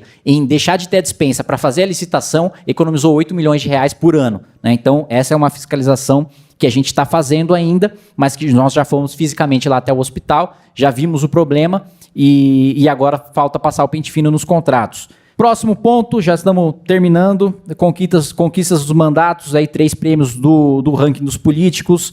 A consultoria da Câmara fez um levantamento também de discursos durante a época da reforma da Previdência, para saber quem havia falado mais sobre a reforma da Previdência, e quem falou mais sobre a reforma da Previdência não foi o líder do governo no Congresso, não foi o líder do governo no Senado, não foi o líder do governo na Câmara dos Deputados, não foi nenhum deputado ligado à base do governo que deveria fazer a defesa da reforma da Previdência. Foi este parlamentar que vos fala. Nas palavras do ministro Paulo Guedes, que eu trago aqui na minha apresentação como um honroso elogio, tornei-me um perseguidor implacável do governo Bolsonaro. Consegui assinatura para apresentar a emenda antiprivilégio, que inclui a elite do funcionalismo público na reforma administrativa. A reforma administrativa não foi votada, o que significa que a emenda antiprivilégio ainda vai estar à disposição do próximo presidente da República que assumir. Se ele quiser tocar a reforma administrativa, vai estar incluída a elite do funcionalismo público junto desse projeto. Próximo slide, fui eleito vice-presidente da comissão da CPI do BNDES. A gente conseguiu indiciar o Marcelo Odebrecht, o Joesley Batista. Não conseguimos, infelizmente, pela comissão, indiciar a Dilma e o Lula, porque tinha uma forte presença petista ali na comissão, mas a gente levou os documentos que envolviam a participação de ambos ali no frigorífico, acho que era da Bertin, né, diretamente para o Ministério Público Federal.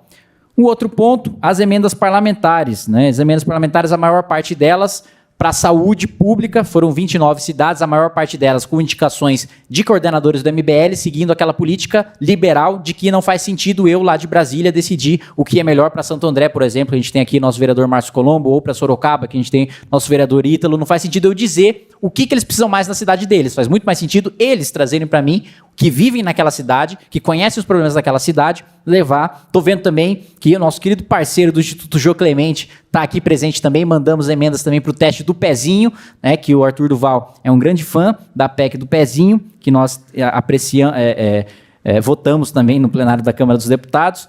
Próximo slide, né, falando um pouco sobre a emenda, 30 milhões para a saúde, 4,8 para assistência, 2,7 para educação, 1,3 para pesquisa e desenvolvimento, 1 milhão para esporte. Próximo slide, foram 29 cidades aí ao redor do estado de São Paulo. Próximo slide, um pouco das instituições. Próximo também, mais um pouco das instituições. Um dos únicos 15 parlamentares a ter 100% das emendas empenhadas em 2020. O que isso significa? Quando você vai apresentar uma emenda parlamentar, tem um processo burocrático, e esse processo burocrático é inteiramente não feito por mim, feito por, cadê o Rafael Minatogawa? Aquele rapaz, aquele nipo brasileiro, Yonsei, né? Quem não sabe, Nisei eu mesmo deu branco aqui. E olha que eu sou Nisei. Nisei é neto, né?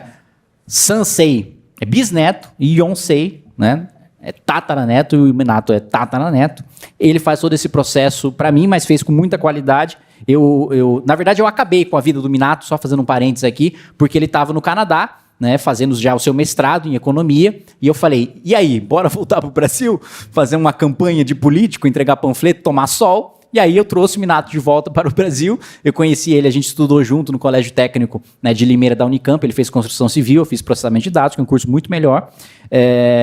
E aí ele veio e faz essa execução das emendas, que é um processo infernal, precisa passar pelo Ministério, depois pela Caixa, depois pela Prefeitura, depois pelo Governo do Estado. Por isso, só 15% dos deputados têm 100% das emendas executadas, porque os outros deputados não tiveram a mesma qualidade, né, o mesmo minato para ir lá e executar em cada ministério cada uma das emendas.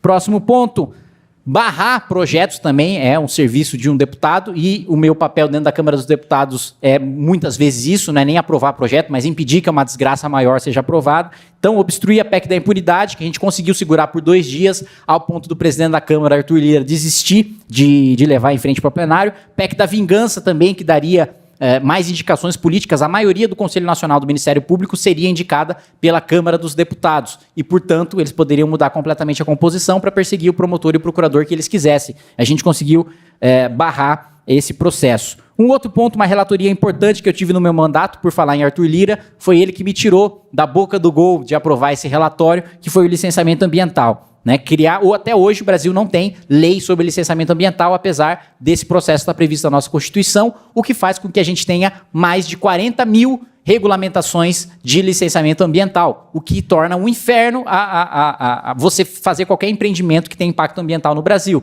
Né? A gente não tem investimento externo em infraestrutura, porque eu não consigo explicar para um sheik, ou para um investidor americano, ou para um investidor europeu, que se eu fizer uma obra dentro do projeto, seguindo a lei, eu posso ser preso depois, porque o Ministério Público discordou da minha interpretação de uma das 40 mil leis que foram implementadas pelo licenciamento ambiental.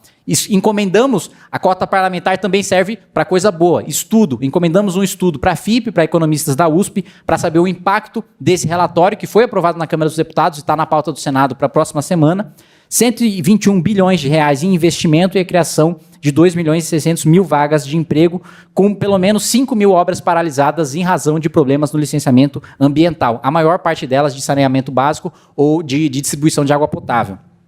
Processos. Aqui, uma especialidade do Rubinho Nunes, e o Rubinho Nunes, para quem não sabe, foi advogado do meu gabinete, e muito em razão do Rubinho Nunes, nós entramos com processos em 20 oportunidades diferentes pelo mandato, né? A maioria delas ataques a privilégios, aí como as férias do Bolsonaro, reembolso de combustível do jatinho do Ciro Nogueira, compra de item de alimentação de luxo para o Exército. Tivemos algumas liminares deferidas, vencemos no mérito em algumas outras. Então, também essa parte de ingressar com ação popular, representação no Ministério Público, representação no TCU, a gente também faz no mandato. E para finalizar, Arthur Duval, apenas uma pequena, próximo slide, apenas uma pequena comparação. Eu peguei um deputado do Centrão, um deputado bolsonarista e um deputado do PT. Só para a gente ter um pouco da noção, né, da comparar o trabalho, né, de um liberal em relação aos outros... do dinheiro, não é? Exatamente, aos outros perfis que nós temos na Câmara dos Deputados. Então, o Josimar Maranhãozinho aprovou nenhum relatório, apresentou nenhum relatório, aprovou nenhum relatório, apresentou 187 propostas, economizou R$ 36.500 da sua verba de gabinete, R$ 88.900 da sua cota parlamentar, usa o auxílio moradia, tem 25 assessores e recebe dinheiro do orçamento secreto que ele vende para depois receber como propina e colocar dentro das calças.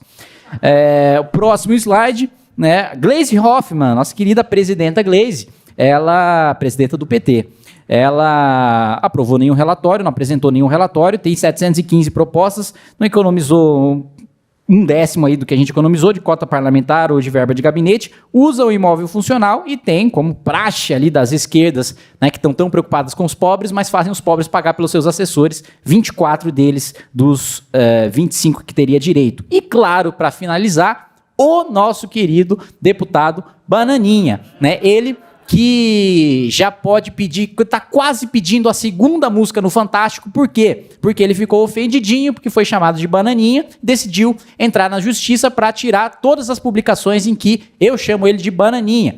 E ele diz, né, que é engraçado, na hora do debate público, os bolsonaristas falam, vai trabalhar, você não vale de nada, vocês são irrelevantes, você papapi, papapi, papapó. Na ação do Eduardo Bolsonaro, eu falei, meu Deus, nem minha mãe me elogia assim. Um parlamentar importante, de grande repercussão, suas publicações influenciam milhões. Eu falei, meu Deus, só para o sujeito pedir para o judiciário interferir, porque eu estava ferindo muito a honra dele, porque eu tenho um canhão ali, sou muito importante, tenho vários veículos de comunicação à disposição, não sei o quê.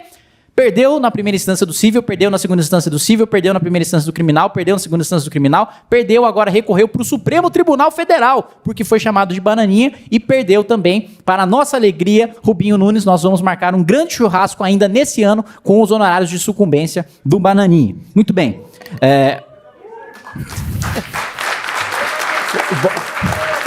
Então, no seu grande mandato parlamentar, ele apresentou 11 relatórios contra 139 nossos, aprovou 10 desses relatórios contra 52 nossos, teve 79 propostas contra 859 nossas, economizou 235 mil de verba de gabinete. Não vou nem falar sobre verba de gabinete, que eles já sabem o que ele costuma fazer com isso. Cota economizada, 277 mil reais, praticamente menos da metade do que a gente economizou. Usa o auxílio moradia, a gente já sabe para que também. E assessores tem 11, só que nesses 11 ele distribui o salário máximo praticamente para cada um deles. Então, meus amigos, quando a gente escuta uma crítica, já terminou a apresentação, quando a gente escuta as críticas aí dos bolsonaristas, vai trabalhar, não sei o que, vocês são um bando de moleque, não sei o que lá, eu fico e termino com uma frase de Margaret Thatcher. Se os meus inimigos me vissem andando sobre as águas do rio Tâmisa, eles diriam que é porque eu não sei nadar. Muito obrigado. Agora com vocês, nosso anfitrião, Rubinho Nunes. Muito boa noite a todos. Quero, mais uma vez, agradecer a presença de todos. Temos 142 pessoas aqui presentes, segundo o que o Paulo acabou de me passar.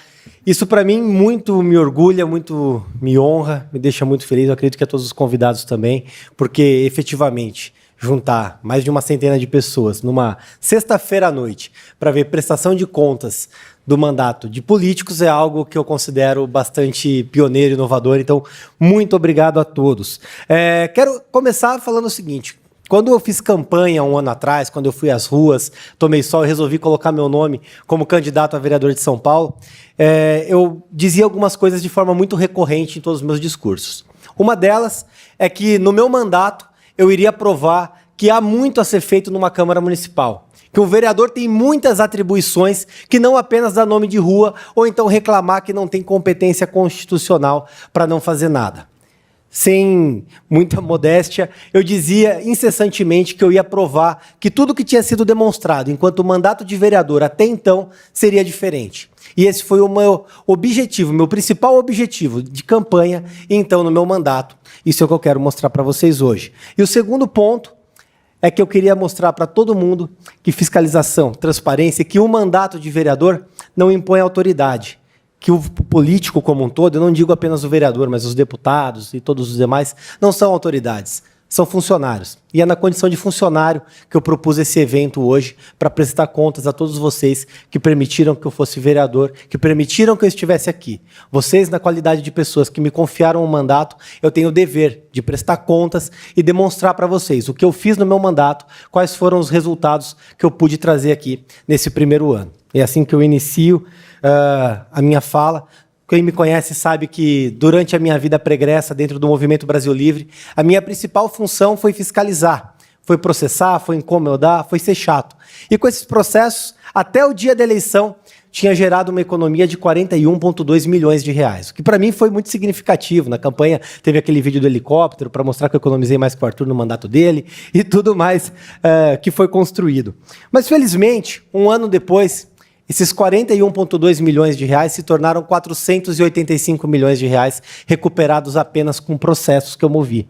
Eu dizia na campanha que o mandato legislativo trazia prerrogativas ao vereador que um cidadão comum não tem, e é a realidade. O acesso a documentos, a fiscalização, facilidades de requerimento. E foi nisso que nós pautamos o primeiro ano de mandato. Eu dizia que montaria uma procuradoria dentro do meu gabinete e é isso que foi feito. Essa procuradoria conseguiu recuperar esse valor através de processos. Dessa vez, eu trouxe uma colinha para poder falar para vocês. Não fiz uma apresentação tão bonitinha quanto a do Kim, mas para poder trazer aqui. Afinal de contas, eu acabaria esquecendo de alguns fatos importantes. Eu acho que o principal processo, e aqui prestando contas eu quero explicar para vocês, foi o processo que suspendeu o contrato da Fórmula 1. Todo mundo aqui viu que o Grande Prêmio do Brasil aconteceu. E foi um baita GP, apesar que o Vettel não teve o resultado que eu esperava.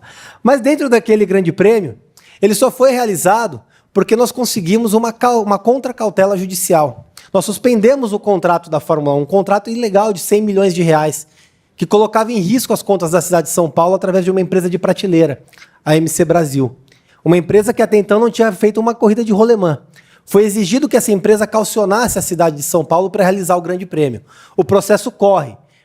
Ainda vai ser avaliada a ilegalidade do contrato, ainda vai ser avaliado o crime que eventualmente foi cometido naquela realização.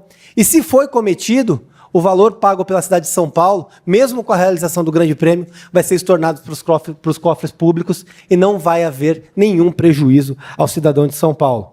Mas não apenas isso. Entrei com a ação quando o prefeito Bruno Covas resolveu aumentar o próprio salário para suspender esse pagamento. O salário ainda não caiu em aumento, mas o processo está em andamento e eu tenho certeza que nós vamos conseguir barrar.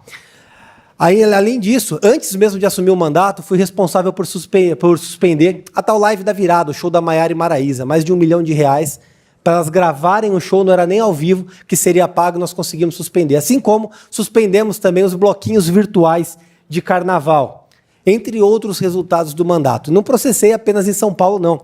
Com meu amigo vereador Glauco Braido, aqui de São Bernardo, nós suspendemos um contrato de R$200 milhões em São Bernardo do Campo. Afinal de contas, não tem ilegalidade só em São Paulo, não tem falcatrua com o nosso dinheiro só na nossa cidade. E não ficou só que não. Também em São Sebastião entrei com uma ação e consegui suspender um contrato de publicidade no valor de 16 milhões de reais.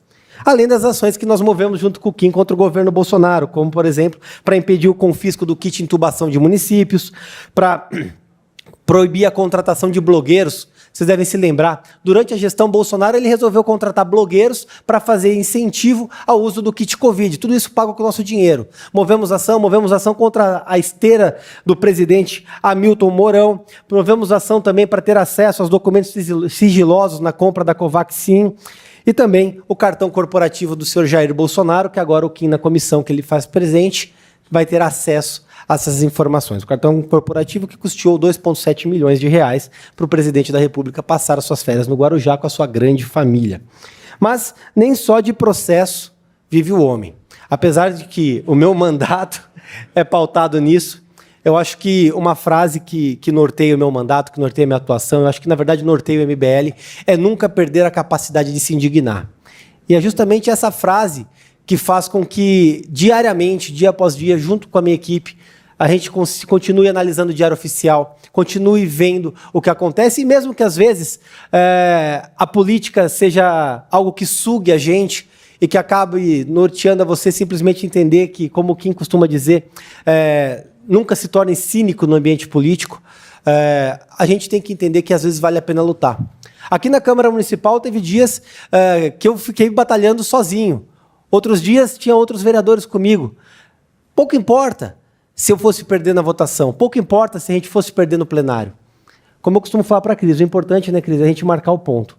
Mesmo que seja para a gente perder de forma avassaladora. É importante a gente marcar a posição. Não é porque vai ser aprovado um projeto com a esmagadora maioria que nós vamos nos curvar e simplesmente deixar aprovar. A reforma da Previdência aprovada aqui na Câmara de São Paulo foi aprovada com 37 votos cravados.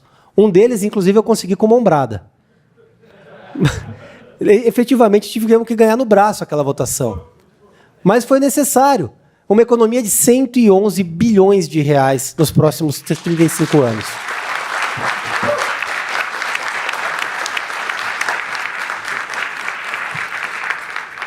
É uma economia significativa, readequa ao Caixa de São Paulo, readequa as contas de São Paulo. Nós lutamos contra entidades sindicais, nós lutamos contra a máfia de servidores, nós lutamos contra tudo o que foi possível aqui na Câmara de São Paulo.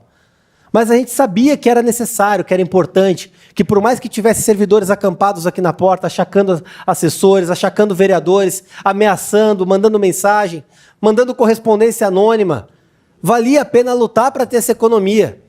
Nós estamos falando de equalizar uma conta que vai permitir investir na cidade de São Paulo. Cada paulistano paga por ano R$500 apenas a título de aposentadoria para servidor. São R$500 que deixam de sair de cada cidadão da cidade de São Paulo para pagar privilégio para servidor.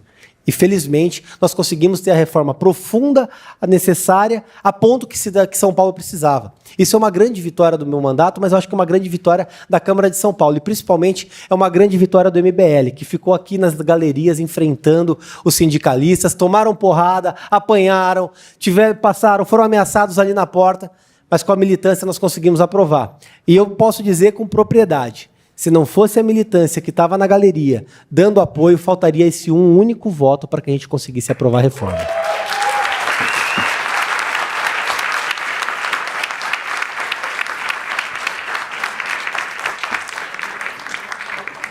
Partindo especificamente para os números do mandato, é importante mensurar, eu vi que tiveram muitas comparações, especialmente com o vereador de BH recentemente. Até a presente data, meu mandato protocolou 62 projetos de lei. E Kim, desculpa, não tem nenhum nome de rua, cara. Foram projetos de lei de verdade. Tá? Dentre eles, eu fiz questão de mencionar aqui, são projetos objetivos e até que às vezes apelam para o óbvio, mas que infelizmente na ampla legislação de São Paulo não são obrigados. Um deles que obriga a retirada de fios e cabos inoperantes nos postes. A gente anda por São Paulo, especialmente aqui no centro, parece um varal. e a concessionária de energia não tem a obrigação de retirar aqueles fios que ficam enrolados e não têm utilidade. Prejudica a cidade, coloca em risco a fiação, o projeto de lei obriga essa retirada. A manutenção da frota mínima de ônibus durante a pandemia. Parece muito óbvio, né? Mas especialmente agora, quando começa a se falar em uma terceira onda, a gente viu o que aconteceu com a péssima gestão do Bruno Covas durante a pandemia, que reduziu a frota de ônibus, aglomerando a população mais carente justamente nos pontos de ônibus. Um contrassenso completamente ilógico. Esse projeto obriga a manutenção da frota mínima de ônibus. O outro projeto obriga a colocação de placas informativas em obras públicas paradas. A gente tem obras ao longo de toda a cidade estáticas. As placas informativas devem explanar o custo da obra, o tempo que a obra está parada, especificamente o prazo para a retomada da obra. E, por fim, o PL que o Reni trouxe aqui, que vale a pena demonstrar, que eu tenho certeza que vai ser aprovado na próxima terça-feira, que incentiva a adesão ao City Câmeras e cria o selo Empresa Amiga da Segurança. O City Câmeras, para quem não conhece, é um projeto do deputado Reni, que compartilha informações das câmeras particulares com a Guarda Municipal, criando um grande sistema de vigilância na cidade como um todo, e esse projeto incentiva a adesão das empresas para que a gente consiga ampliar ainda mais o sistema de segurança da cidade de São Paulo. Tá? Mas ainda assim, não apenas de projetos apresentados, eu consigo aprovar alguns projetos, é isso que eu quero passar para vocês aqui, para mostrar para o Kim também que eu aprovei mais projetos que ele e projetos úteis para a cidade de São Paulo. Um deles, que institui a carteira de identificação da pessoa com autismo. As pessoas que têm deficiência, que são autistas, são pessoas especiais, ganham uma carteira de identificação na cidade de São Paulo, o que garante segurança para elas. Eu acho que é um projeto bastante necessário. Regularização fundiária. Trata do direito de propriedade para moradores de favela, regularizando e permitindo que essas pessoas tenham acesso à certidão de matrícula, tenham acesso à possibilidade de comercializar os imóveis e tirem esses imóveis da ilegalidade. De um lado, garante maior arrecadação para a cidade de São Paulo, de outro lado, permite que essas pessoas consigam comercializar seus imóveis. É um projeto bastante difícil de aprovar na Câmara de São Paulo, especialmente por conta de grupos que atuam em contrário a esse tipo de projeto, facção criminosa, interesses que tem na ilegalidade. Felizmente, a gente conseguiu encaminhar. E que é uma grande promessa de campanha, foi pauta da minha campanha, que é o projeto que institui o Código de Defesa do Empreendedor e cria a Patrulha do Empreendedor. Se tornou lei na cidade de São Paulo, foi o primeiro projeto, inclusive, que o prefeito Ricardo Nunes sancionou, já está vigendo, que cria mecanismos de defesa para quem tenta empreender e, ao mesmo tempo, cria gatilhos para que o cidadão que eventualmente sofre achaque de fiscal, que sofre alguma fiscalização, percebe que está tendo o requerimento protelado, ele tem um canal na prefeitura agora de ofertar denúncias e esse fiscal vai ser processado. Um projeto bastante interessante, felizmente, já está vigente e regulamentado. Tá? Outro projeto trata da disponibilização de banheiro químico nas feiras. Quem vai em feira livre, esse projeto, inclusive, eu construí ele durante a campanha. Durante a campanha, eu não conseguia ficar parado, eu ficava nervoso, eu queria falar com as pessoas e durante o dia, às vezes, não tinha muita coisa para fazer. Eu resolvi fazer campanha nas feiras de São Paulo. Então, todo dia, eu ia com a minha equipe de feira em feira, conversar com os feirantes e conversar com a população. E aí eu percebi que uma grande demanda é que em todas as feiras não tem banheiro químico. Uma coisa um tanto quanto óbvia, que peca pela segurança, peca pela saúde pública. Conseguimos aprovar aqui na Câmara de São Paulo e está vigente. E aí, voltando nos 4 projetos que eu aprovei ontem, que eu acho que inclusive são os projetos mais importantes do mandato, um deles autoriza o fechamento de ruas sem saídas e bolsões de segurança para a cidade. Basicamente, quem tem uma rua sem saída ou um bairro pode constituir um bolsão, fazer um microcondomínio, amplia a segurança daquela região e diminui o custo da cidade de São Paulo com a segurança daquele local. O outro projeto determina a notificação com 72 horas de antecedência para que haja o corte de energia elétrica. Eu tenho certeza que alguém aqui já passou por problemas com corte de energia elétrica na casa. Você esquece de pagar a conta, ou tinha uma conta pendente do imóvel que você comprou, você tem uma criança pequena, a tua conta de luz é cortada e ninguém sabe por quê. Aí até religar você já perdeu 2, 3 dias sem energia elétrica, com problemas em geladeira, etc, etc, etc. Isso foi aprovado a partir de agora, 72 horas para comunicação, para que a pessoa possa regularizar as pendências e uma vez regularizado, tendo havido corte, em 12 horas a luz tem que ser religada, certo? E um outro projeto, esse aqui teve bastante resistência da parte da esquerda da Câmara e eu queria até fazer um desabafo com vocês. Ele estabelece o monitoramento por câmeras nas escolas municipais de educação infantil. Então, a situação é a seguinte, você tem uma criança, um bebê de 1, 2 anos, e você deixa essa criança na creche. Basicamente, os sindicatos não permitiam até então que você simplesmente acompanhasse o dia a dia, você pegasse o teu celular e olhasse como estava a tua criança na creche, algo que acontece nas escolas particulares. Com muita resistência do PSOL, do PT aqui na Câmara de São Paulo, conseguimos aprovar o projeto de lei que foi regulamentado, foi feito em parceria com o vereador Tami, e a partir de agora os pais da rede pública de ensino vão ter esse acesso. E o segundo, que eu acho que é uma grande vitória, que inclusive foi pauta de campanha do Arthur Duval, que substitui os radares da cidade de São Paulo por lombadas eletrônicas. Basicamente, acaba com a máfia das multas da cidade de São Paulo. Esses foram...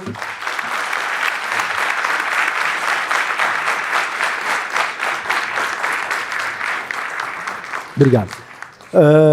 Esses foram os projetos apresentados e eu tenho a honra de falar para vocês que 100% dos compromissos que eu assumi na campanha estão cumpridos com um ano de mandato. Todas as propostas, todas as pautas, todos os projetos que eu assumi o compromisso de apresentar, de votar, de aprovar, nesta data, dia 10 de dezembro, estão aprovados. Isso é algo que me enche de orgulho, principalmente pelo compromisso que eu tenho com vocês. Eu tomei o cuidado de trazer propostas em campanha que sejam reais. Não é construir um metrô que saia daqui e vá parar lá em Vinhedo. É realmente propostas que possam ser aprovadas, que possam ser apresentadas, e elas hoje estão aprovadas. Eu trago isso com muita alegria, porque agora o restante do mandato é uma construção além da campanha, é uma construção que eu quero fazer com cada um de vocês. Até o momento, ainda trazendo para os relatórios, tenho 42 relatórios aprovados na Câmara de São Paulo, na Comissão de Constituição e Justiça, e 297 requerimentos até a presente data. É um número bastante significativo, é basicamente um requerimento por dia de mandato. Requerimentos, para quem não conhece, são instrumentos de fiscalização do vereador, encaminhados à secretaria, à subprefeitura, que vai desde um bueiro entupido até denúncias de suspeitas de corrupção, de desvio. É a forma que a gente tem para fiscalizar e, inclusive, é o mecanismo que eu utilizo para processar. Através do requerimento, eu tenho acesso às informações. Com essas informações, havendo ilegalidade, eu consigo levar os responsáveis à justiça. Dentre todos os relatórios, eu não posso deixar de pautar para vocês que para mim foi o papel principal que eu exerci, que, como já disse anteriormente, foi a reforma da Previdência, onde eu pude relatar o projeto na CCJ, presidir a comissão especial e depois ter a condução no plenário, que para mim foi um ponto bastante alto do mandato. E aí, volto aqui a explicar para vocês que tive a honra agora, no final do mandato, de conseguir o relatório do projeto que vai pautar as Smart Cities. Para quem não sabe, o plano diretor da cidade de São Paulo foi protelado para o ano que vem e as Smart Cities agora vão pautar o que vai ser construído no plano diretor. Basicamente, para quem não conhece, o sistema de Smart Cities ele busca a captação de dados ao longo da cidade toda, que vai desde um bueiro entupido, sistema de semáforos, otimização do sistema de saúde, diminuição das filas da creche, diminuição dos exames na rede pública, enfim, todo o serviço público da cidade de São Paulo vai ser otimizado através de um banco de dados com compartilhamento instantâneo e através de um sistema de inteligência que busca diminuir o custo, diminuir o tempo de espera e, basicamente, aumentar a quantidade de serviços, inclusive direcionando as pessoas para a diminuição das filas. É um sistema de inteligência interligado pela cidade como um todo, que passa, inclusive, pelo PL das antenas que está sendo votado para acabar com as zonas cinzentas do município de São Paulo, que é onde falta internet, Grajaú, Parelheiros, outras regiões. Esse projeto está interligado. Vou fazer o relatório, como quem adiantou aqui, e o deputado Reni. Basicamente, quem relata um projeto, ele cria a forma como isso vai ser pautado. O relatório das Smart Cities vai basear o plano diretor que vai ser votado no próximo ano. A comissão começou os trabalhos há 2 semanas, já estamos ouvindo experts, responsáveis. Eu tenho certeza que vamos conseguir construir um grande relatório e, novamente, vamos precisar da militância do MBL para fazer pressão contra as entidades e aprovar esse projeto. Não antes... Quero aproveitar a oportunidade, porque todos esses números, todos esses resultados que eu pude trazer no meu mandato, que muito me orgulham, não foi feito sozinho. Tenho o apoio do Kim, do Arthur, do Reni, da Cris, do Renan, de toda a militância do MBL, mas muito importante também citar apoiadores e pessoas que trabalham comigo, a Larissa, a Júlia, Lucas, Cássio, Emily, Léo Geber, Will, Luísa, Bruno, a Amanda, que muito contribui, o Arlen Miller, Israel Russo, nosso amigo Brumer, que está ali na porta como um agente da CIA, alguns advogados que também atuam com a gente, o doutor Miguel, a doutora Patrícia, a doutora Catalina, Lucas Merreiro, doutor Lucas Viel, doutor Gustavo, em especial o Cauê e o Paulo, que idealizaram esse evento e permitiram que ele acontecesse. Eu quero, inclusive, pedir a todos uma salva de palmas para essas pessoas.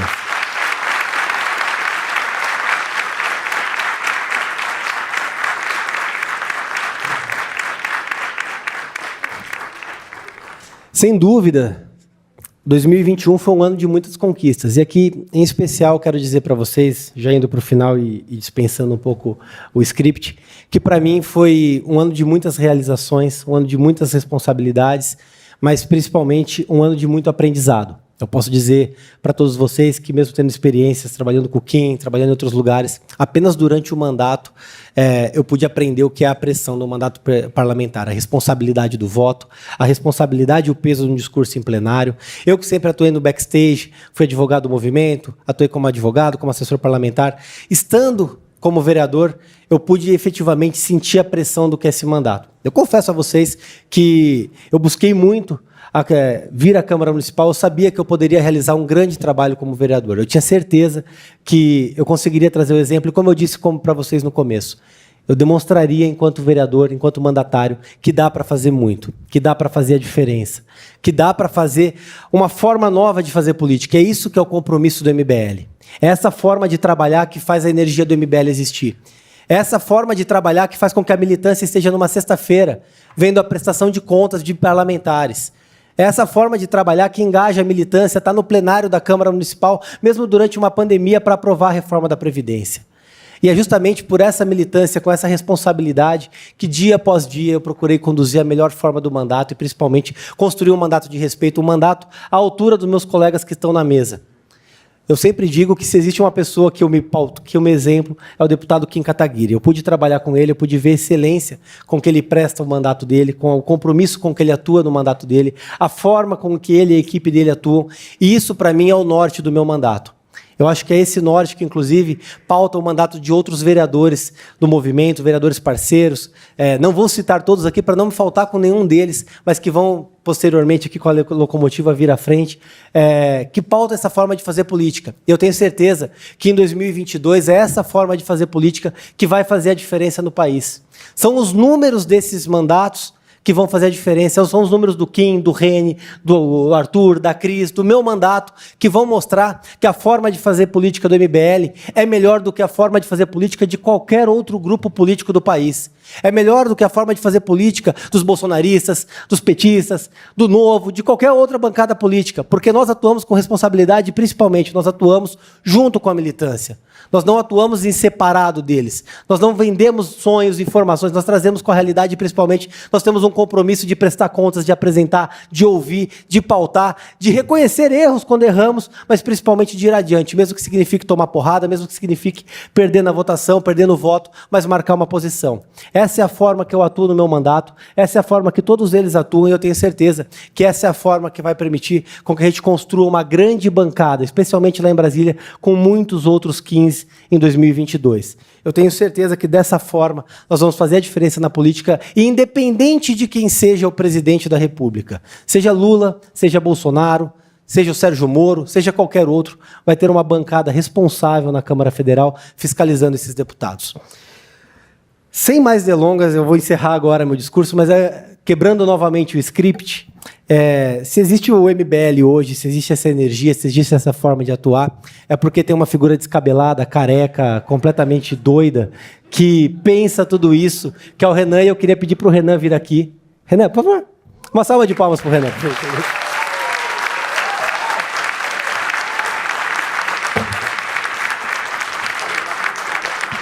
Vocês sabem que eu sou advogado. Vem aqui do meu lado.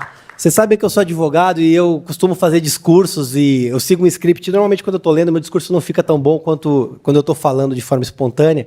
Mas, quebrando qualquer roteiro, ninguém melhor para encerrar a minha fala, e depois a gente vai para os finalmente, do que o Renan, que é ele que realmente tem o dom da oratória, da palavra, do discurso, e que realmente pensa por tudo aqui. Então, eu vou passar para o Renan, e muito obrigado a todos. Tô louco. Tem o dom da palavra. O cara basicamente me descreveu como um palhaço, né? Eu sou careca, o cabelo é bagunçado e faço coisas que as pessoas ficam dando atenção. Muito obrigado, Rubinho. Valeu. Primeira coisa, queria agradecer demais. E, cara, puta que pariu, né? Já começa com os palavrões num local, né, com rigor, que droga. Tem licença poética. Licença poética, é um fato. Pessoal, eu lembro quando eu estava na faculdade, né, idos de 2005, 2004, tinha uma piada muito clássica sobre o petismo. Né? Olha, tem 3 qualidades no mundo que você pode ter na política. Você pode ser inteligente, você pode ser honesto e você pode ser petista, mas nunca os 3 juntos. Então você pode ser, por exemplo, inteligente e petista, Zé Dirceu, mas você não é honesto. Você pode ser honesto e petista, tipo o Suplicy, mas você não é inteligente. E você pode ser inteligente e honesto, mas você não é petista, certo? E olhando, isso era uma piada recorrente há 20 anos atrás, já estou ficando velho, por isso a falta de cabelo, inclusive. Mas eu falei assim, quais são as grandes qualidades que o modelo de ação política que a gente tem deveriam ser expressos nessa ação? E as qualidades que a gente via era, não ser ladrão, e mais do que não ser ladrão, dar um exemplo positivo. E uma das coisas é essas economias que eles demonstram, não só economias no mandato, mas você não aceitar o privilégio óbvio. O mandato tem que render. Eu não estou falando aqui para o cara ser absolutamente espartano, eu sei que os rapazes economizam aqui, mas eu acho que isso é até supérfluo, você tem que dar o exemplo. Segunda coisa que você precisa ter é posições duras e enfáticas e não fugir de dá-las. Tá? E a terceira coisa é ser efetivo em entregar resultados, tá? E eu já vi uma coisa que eu fiquei um pouco chocado é que você sempre consegue 2, mas não consegue 3. É igual no caso do petista. Então a gente tinha, por exemplo, o Eduardo Cunha, ele tinha posições enfáticas e ele entregava coisas, mas ele não era honesto, né? A gente pode pegar um segundo exemplo, por exemplo, que é o cara que ele é efetivo e ele é honesto, mas ele não é... ele tem um discurso duro e é honesto, mas não entrega resultados. Eu ia citar, se fosse alguns anos atrás, o caso do Bolsonaro, mas ele também é desonesto e ele não entregava resultado nenhum. Então tem poucos casos desse aí. Ser efetivo, efetivo entregando resultado, dar o exemplo, que é importantíssimo, e ter posição, é o que esses caras estão fazendo. E esse é um modelo de ação política que a gente precisa ter. Porque desde 2016, quando a tal da nova política começou a chegar e começou a ter mandato, e isso começou efetivamente com alguns mandatos do Partido Novo, nas vereanças, e o mandato do Fernando Holliday aqui em São Paulo, que foi o primeiro cara que foi eleito pelo MBL. A gente começou a testar, e todo mundo começou a testar, e todo mundo teve muitas dificuldades. Veio, então, a eleição de 2018, e foi eleita uma horda de retardados do bolsonarismo lá em Brasília. E alguns outros poucos mandatos não bolsonaristas com voto de opinião. Eu pergunto para vocês, além desses caras aqui, que a maior parte foi eleita em 2018, quem você pode falar, não, trabalhou, deu resultado, foi efetivo, respeitou meu dinheiro e deu exemplo, e na hora do pau, quando o Bolsonaro falava em dar golpe de Estado e roubava o Brasil, superfaturava a vacina, se posicionou? Quem? Além desses caras aqui. Cadê a tal da nova política? Eu faço nova política, eu tenho um projeto novo pro Brasil, eu tenho um projeto bacana pro Brasil. Cadê o tal do projeto? Por que esses projetos sempre redundam em pelegar alguém? Por que esses projetos sempre redundam em fugir de uma manifestação na hora do pau? Eu faço nova política, estou trazendo grandes empresas. Tá, beleza. Quando que os empresários doaram para uma manifestação? Cadê as pessoas que você cativou para fazer militância? Economizar. Presta atenção. Economizar e não estar junto com as pessoas que você cativou a sonhar na hora que as pessoas precisavam, te faz apenas um covarde barato. E você se torna um covarde e barato. O que esses caras estão fazendo aqui, e esse é o lance desse mandato, esse é o lance dessa prestação de contas que tem que ser entendido por todo mundo. É o resumo de tudo que eles fizeram, tá bom? Nós estamos com o modelo da nova ação política que vai ter que funcionar em 2022, após o fracasso do bolsonarismo, do novismo e de outros ismos que são muito bons de ficar rotando virtudes em redes sociais. Eu sou conservador e cristão, eu economizo mais que a minha mãe. E me desculpa que eu sei que vocês economizam, mas vocês entregam as 3 coisas. E que na hora do pau, sumiram. Sacou? Então eu acho, pessoal, que tá dado o modelo, tá dado o tipo de política que a gente precisa fazer, e tá dado um desafio que é gigantesco para, volto a falar, poucas pessoas entenderam o que esses caras estão fazendo. O desafio em 2022, que é o desafio que eles vão ter que enfrentar, e eu sei que tem um cara aqui que é pré-candidato a governador. Eu sei que tem um outro cara aqui que é pré-candidato ao Senado. Eu sei que tem um cara aqui que não vai querer ficar falando que é pré-candidato a deputado federal e a gente vai eleger esse merda. Tem um outro ali que precisa ser reeleito também. É que ele não quer, não sei, mas vai ter que sair, meu irmão. Não vai ter jeito, vai ter que dar um jeito aí. A gente ama aqui o seu trabalho, mas São Paulo é um polo exportador. Entendeu? A gente vai exportar você para Brasília. Tá? Fato é, a gente vai ter que pegar esse modelo e vai ter que ampliar. E a gente já viu o começo dessa ampliação. A gente está com o vereador de Sorocaba aqui, o Ítalo, que faz o mesmo modelo. A gente conseguiu replicar esse modelo em São Bernardo do Campo, em Santo André. Está dando fruto. E está começando a dar certo. Se a gente começar a espalhar isso direito, a gente vai sair com uma bancada grande para deputado estadual aqui em São Paulo e uma bancada grande para deputado federal em Brasília. E se a gente fizer isso e começar a estabelecer que esse é o nosso standard e que esses são os padrões que nós vamos lidar, e não só o padrão de ficar rotando virtude bonitinho em rede social, aí a gente vai de fato sair do discursinho mole e começar a entregar resultados de verdade e começar a ocupar as posições de poder que nós merecemos, que a nossa geração merece. A gente tem que fazer a troca geracional, a gente tem que substituir os caras que estão lá. E é real. Eu quero saber qual outro grupo político aqui em São Paulo, cito essas pessoas, os demais vereadores estão aqui, as pessoas que fazem o trabalho também, a Amanda, o Bruno, todo mundo, tá? Qual outro grupo político está se articulando e agindo com essa capacidade de comunicação, fazendo um evento gigante como foi o Congresso do MBL, como esse grupo aqui? Boto para comparar PSDB na roda e qualquer um, sem pagar pelego. Quem é que está fazendo? Ninguém, pô. A gente está no maior estado da federação construindo isso aos poucos, com poucos recursos, só com base em trabalho. Então, assim, vai demorar, é um processo que não é imediato, mas 2022 nós vamos dar um salto que não é só quantitativo. A gente não vai aumentar de tamanho apenas. É um salto qualitativo. Não apenas vamos aumentar de tamanho, mas nós vamos tornar algo novo. A gente vai ser uma das forças políticas majoritárias do estado de São Paulo. Isso significa que governador nenhum, prefeito de capital alguma, vai poder tomar uma decisão sem conversar não só com essas figuras, mas com as outras figuras que serão eleitas e com vocês que fizeram a militância defendendo os valores corretos durante todo este processo. Vocês entenderam a responsa? Entendeu, porra? Sim. Entendeu, porra? Tem que falar igual mongol pra vocês responderem, meu. É isso. A missão nossa em 2022 é essa. É dar um salto quantitativo, aumentar de tamanho, e qualitativo, mudar de qualidade. Mudar de natureza. A gente é a lagarta que está virando uma borboleta, mas que belíssima lagarta nós somos. Então é o seguinte, estamos no casulo agora, estamos nesse processo de transformação, 2022 está logo aí, e a missão que é deles, é a missão também de vocês. Vocês que estiveram conosco hoje à noite para entender o que esses caras já fizeram, vão começar a construir o que esses caras e todos nós ainda vamos fazer. Espero que, enfim, seja uma jornada divertida para todos nós. Valeu, galera. Eu falei que ele era melhor que eu em discurso e melhor que todo mundo, pô.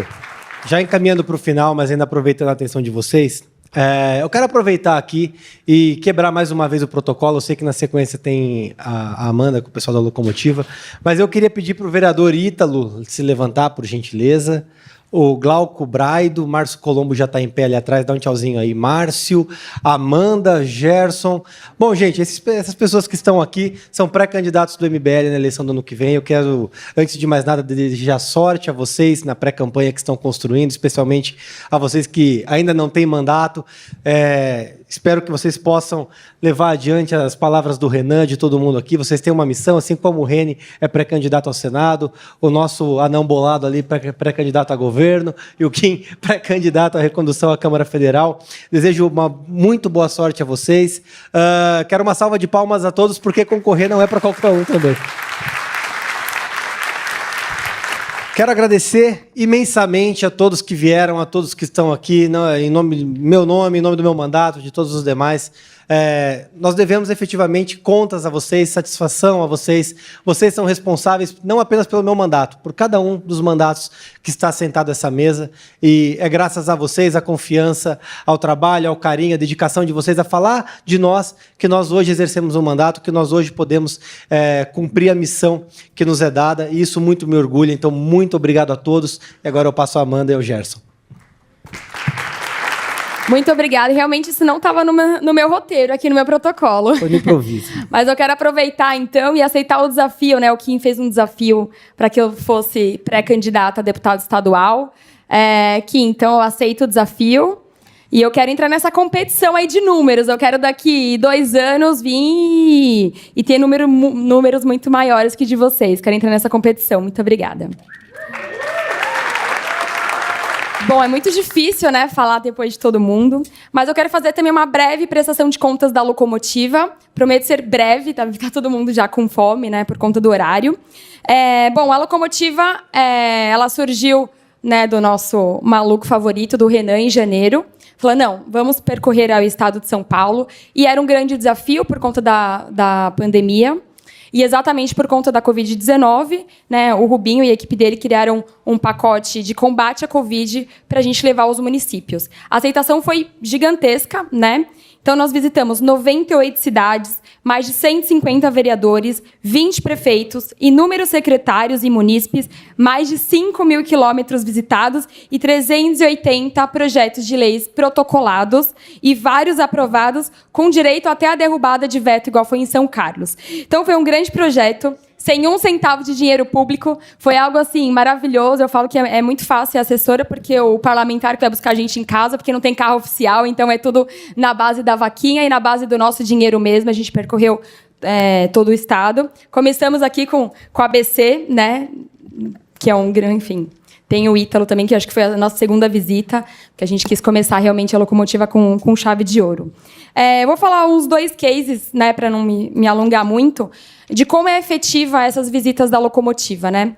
Nós saímos lá do hospital de Rio Preto, que o Arlen nos apresentou, e nos foi relatado que ia ter um aumento gigantesco de ICMS, que ia afetar diretamente as contas do hospital. O Arthur saiu na hora, ele fez uma live indignado, e o Dória, no dia seguinte, derrubou. Então, assim, para vocês terem noção de como é importante visitar a cidade, visitar as demandas e ouvir, né, naquele momento. Um outro caso bem legal também, que acho que ficou bastante na nossa memória, foi Taquaral, uma cidade bem pequenininha, que fazia mais de 30 anos que nenhum deputado visitava a cidade. Exatamente por ela ser pequena e os deputados procurarem apenas um curral eleitoral. Né? As nossas visitas, elas, quando a gente vai visitar uma cidade, a gente não pergunta quantos votos a pessoa teve ou quantos habitantes tem a cidade. A gente quer, de fato, visitar a cidade, entender, para poder, assim, construir as propostas para as cidades. Deixa eu só lembrar de um também, eu até ia citar e esqueci. Nós fomos para Araçariguama, e quando a gente estava em Araçariguama, o prefeito e o presidente da Câmara estavam quase passando o plano diretor novo da cidade, que essa é a primeira vez. Araçariguama não teve plano diretor até então, e era um plano diretor ultra restritivo. E aí a gente sentou lá, a Adelaide estava junto também, e falou, mas você está com facilidade para levar asfalto, infraestrutura, educação para as pessoas? Não, estou com dificuldade. Esse teu plano vai fazer com que as pessoas vão morar ainda mais longe. Não é isso? Porque restringe construção de prédios de até 3 andares, etc. Eu falei, não é justamente a lógica contrária que a gente quer? Trazer as pessoas para onde tem infraestrutura? Ele, rapaz, você sabe que a gente nunca tinha parado para pensar nisso? Então, eu não sei como que está hoje, mas eles travaram a discussão do plano diretor restritivo, né? Até indiquei para ele o livro do Raul Justilores, tudo, para que eles façam o contrário. Né, para que eles levem o plano diretor para o sentido oposto de deixar as pessoas chegarem e ficarem onde tem mais infraestrutura. Não é exatamente isso, porque os problemas eles são muito diversos, né? O problema, o próprio Vale, o Vale do Ribeira é muito diferente do Vale do Paraíba, os problemas, né? Do litoral e da própria capital. Então essas visitas nos possibilitaram ver, né, os problemas reais das cidades. Agora Barretos, a gente também está lutando ali do pedágio, então a gente pôde ter contato real com os problemas da cidade para sim poder apresentar soluções o ano que vem também. Então nesse momento eu quero chamar todos os vereadores da locomotiva. Agradecer de verdade todos que vieram de longe, os que vieram próximos, mas que sem vocês também a locomotiva ela não ia funcionar. O ano que vem a locomotiva continua, já tem mais de 98 vereadores também, 89 vereadores que querem receber a locomotiva. Então a locomotiva segue o ano que vem e o nosso trenzinho não para. Por favor, os vereadores da locomotiva. Isaías, Márcio Colombo, Gabriel Bueno, Glauco Braido, Gustavo, Rafael Vilela, Ítalo, Vitor Tadeu, Nazaré E Reginaldo de Nazaré Paulista. Se eu não citei algum, por favor, também. Márcio Colombo. Gabriel Bueno. Glauco Braido. Gustavo Silva. Rafael Vilela. Ítalo Moreira. Vitor Tadeu. Reginaldo. Pessoal, quero mais uma vez agradecer a todos. Quem tiver alguma dúvida, algum questionamento, estamos à disposição. Muito obrigado a todos que vieram. Muito obrigado por dedicarem o tempo, por estarem aqui, por enriquecerem nosso evento. Tenho certeza que nos encontraremos de novo ano que vem para prestar contas de mais um ano de mandato. Corrigir um erro meu também, que a nossa Júlia é pré-candidata a deputada estadual e eu esqueci de citar o nome dela. Então, muito obrigado, Júlia. Muito obrigado a todos. Um abraço e vamos processar tudo, pô. Tamo junto.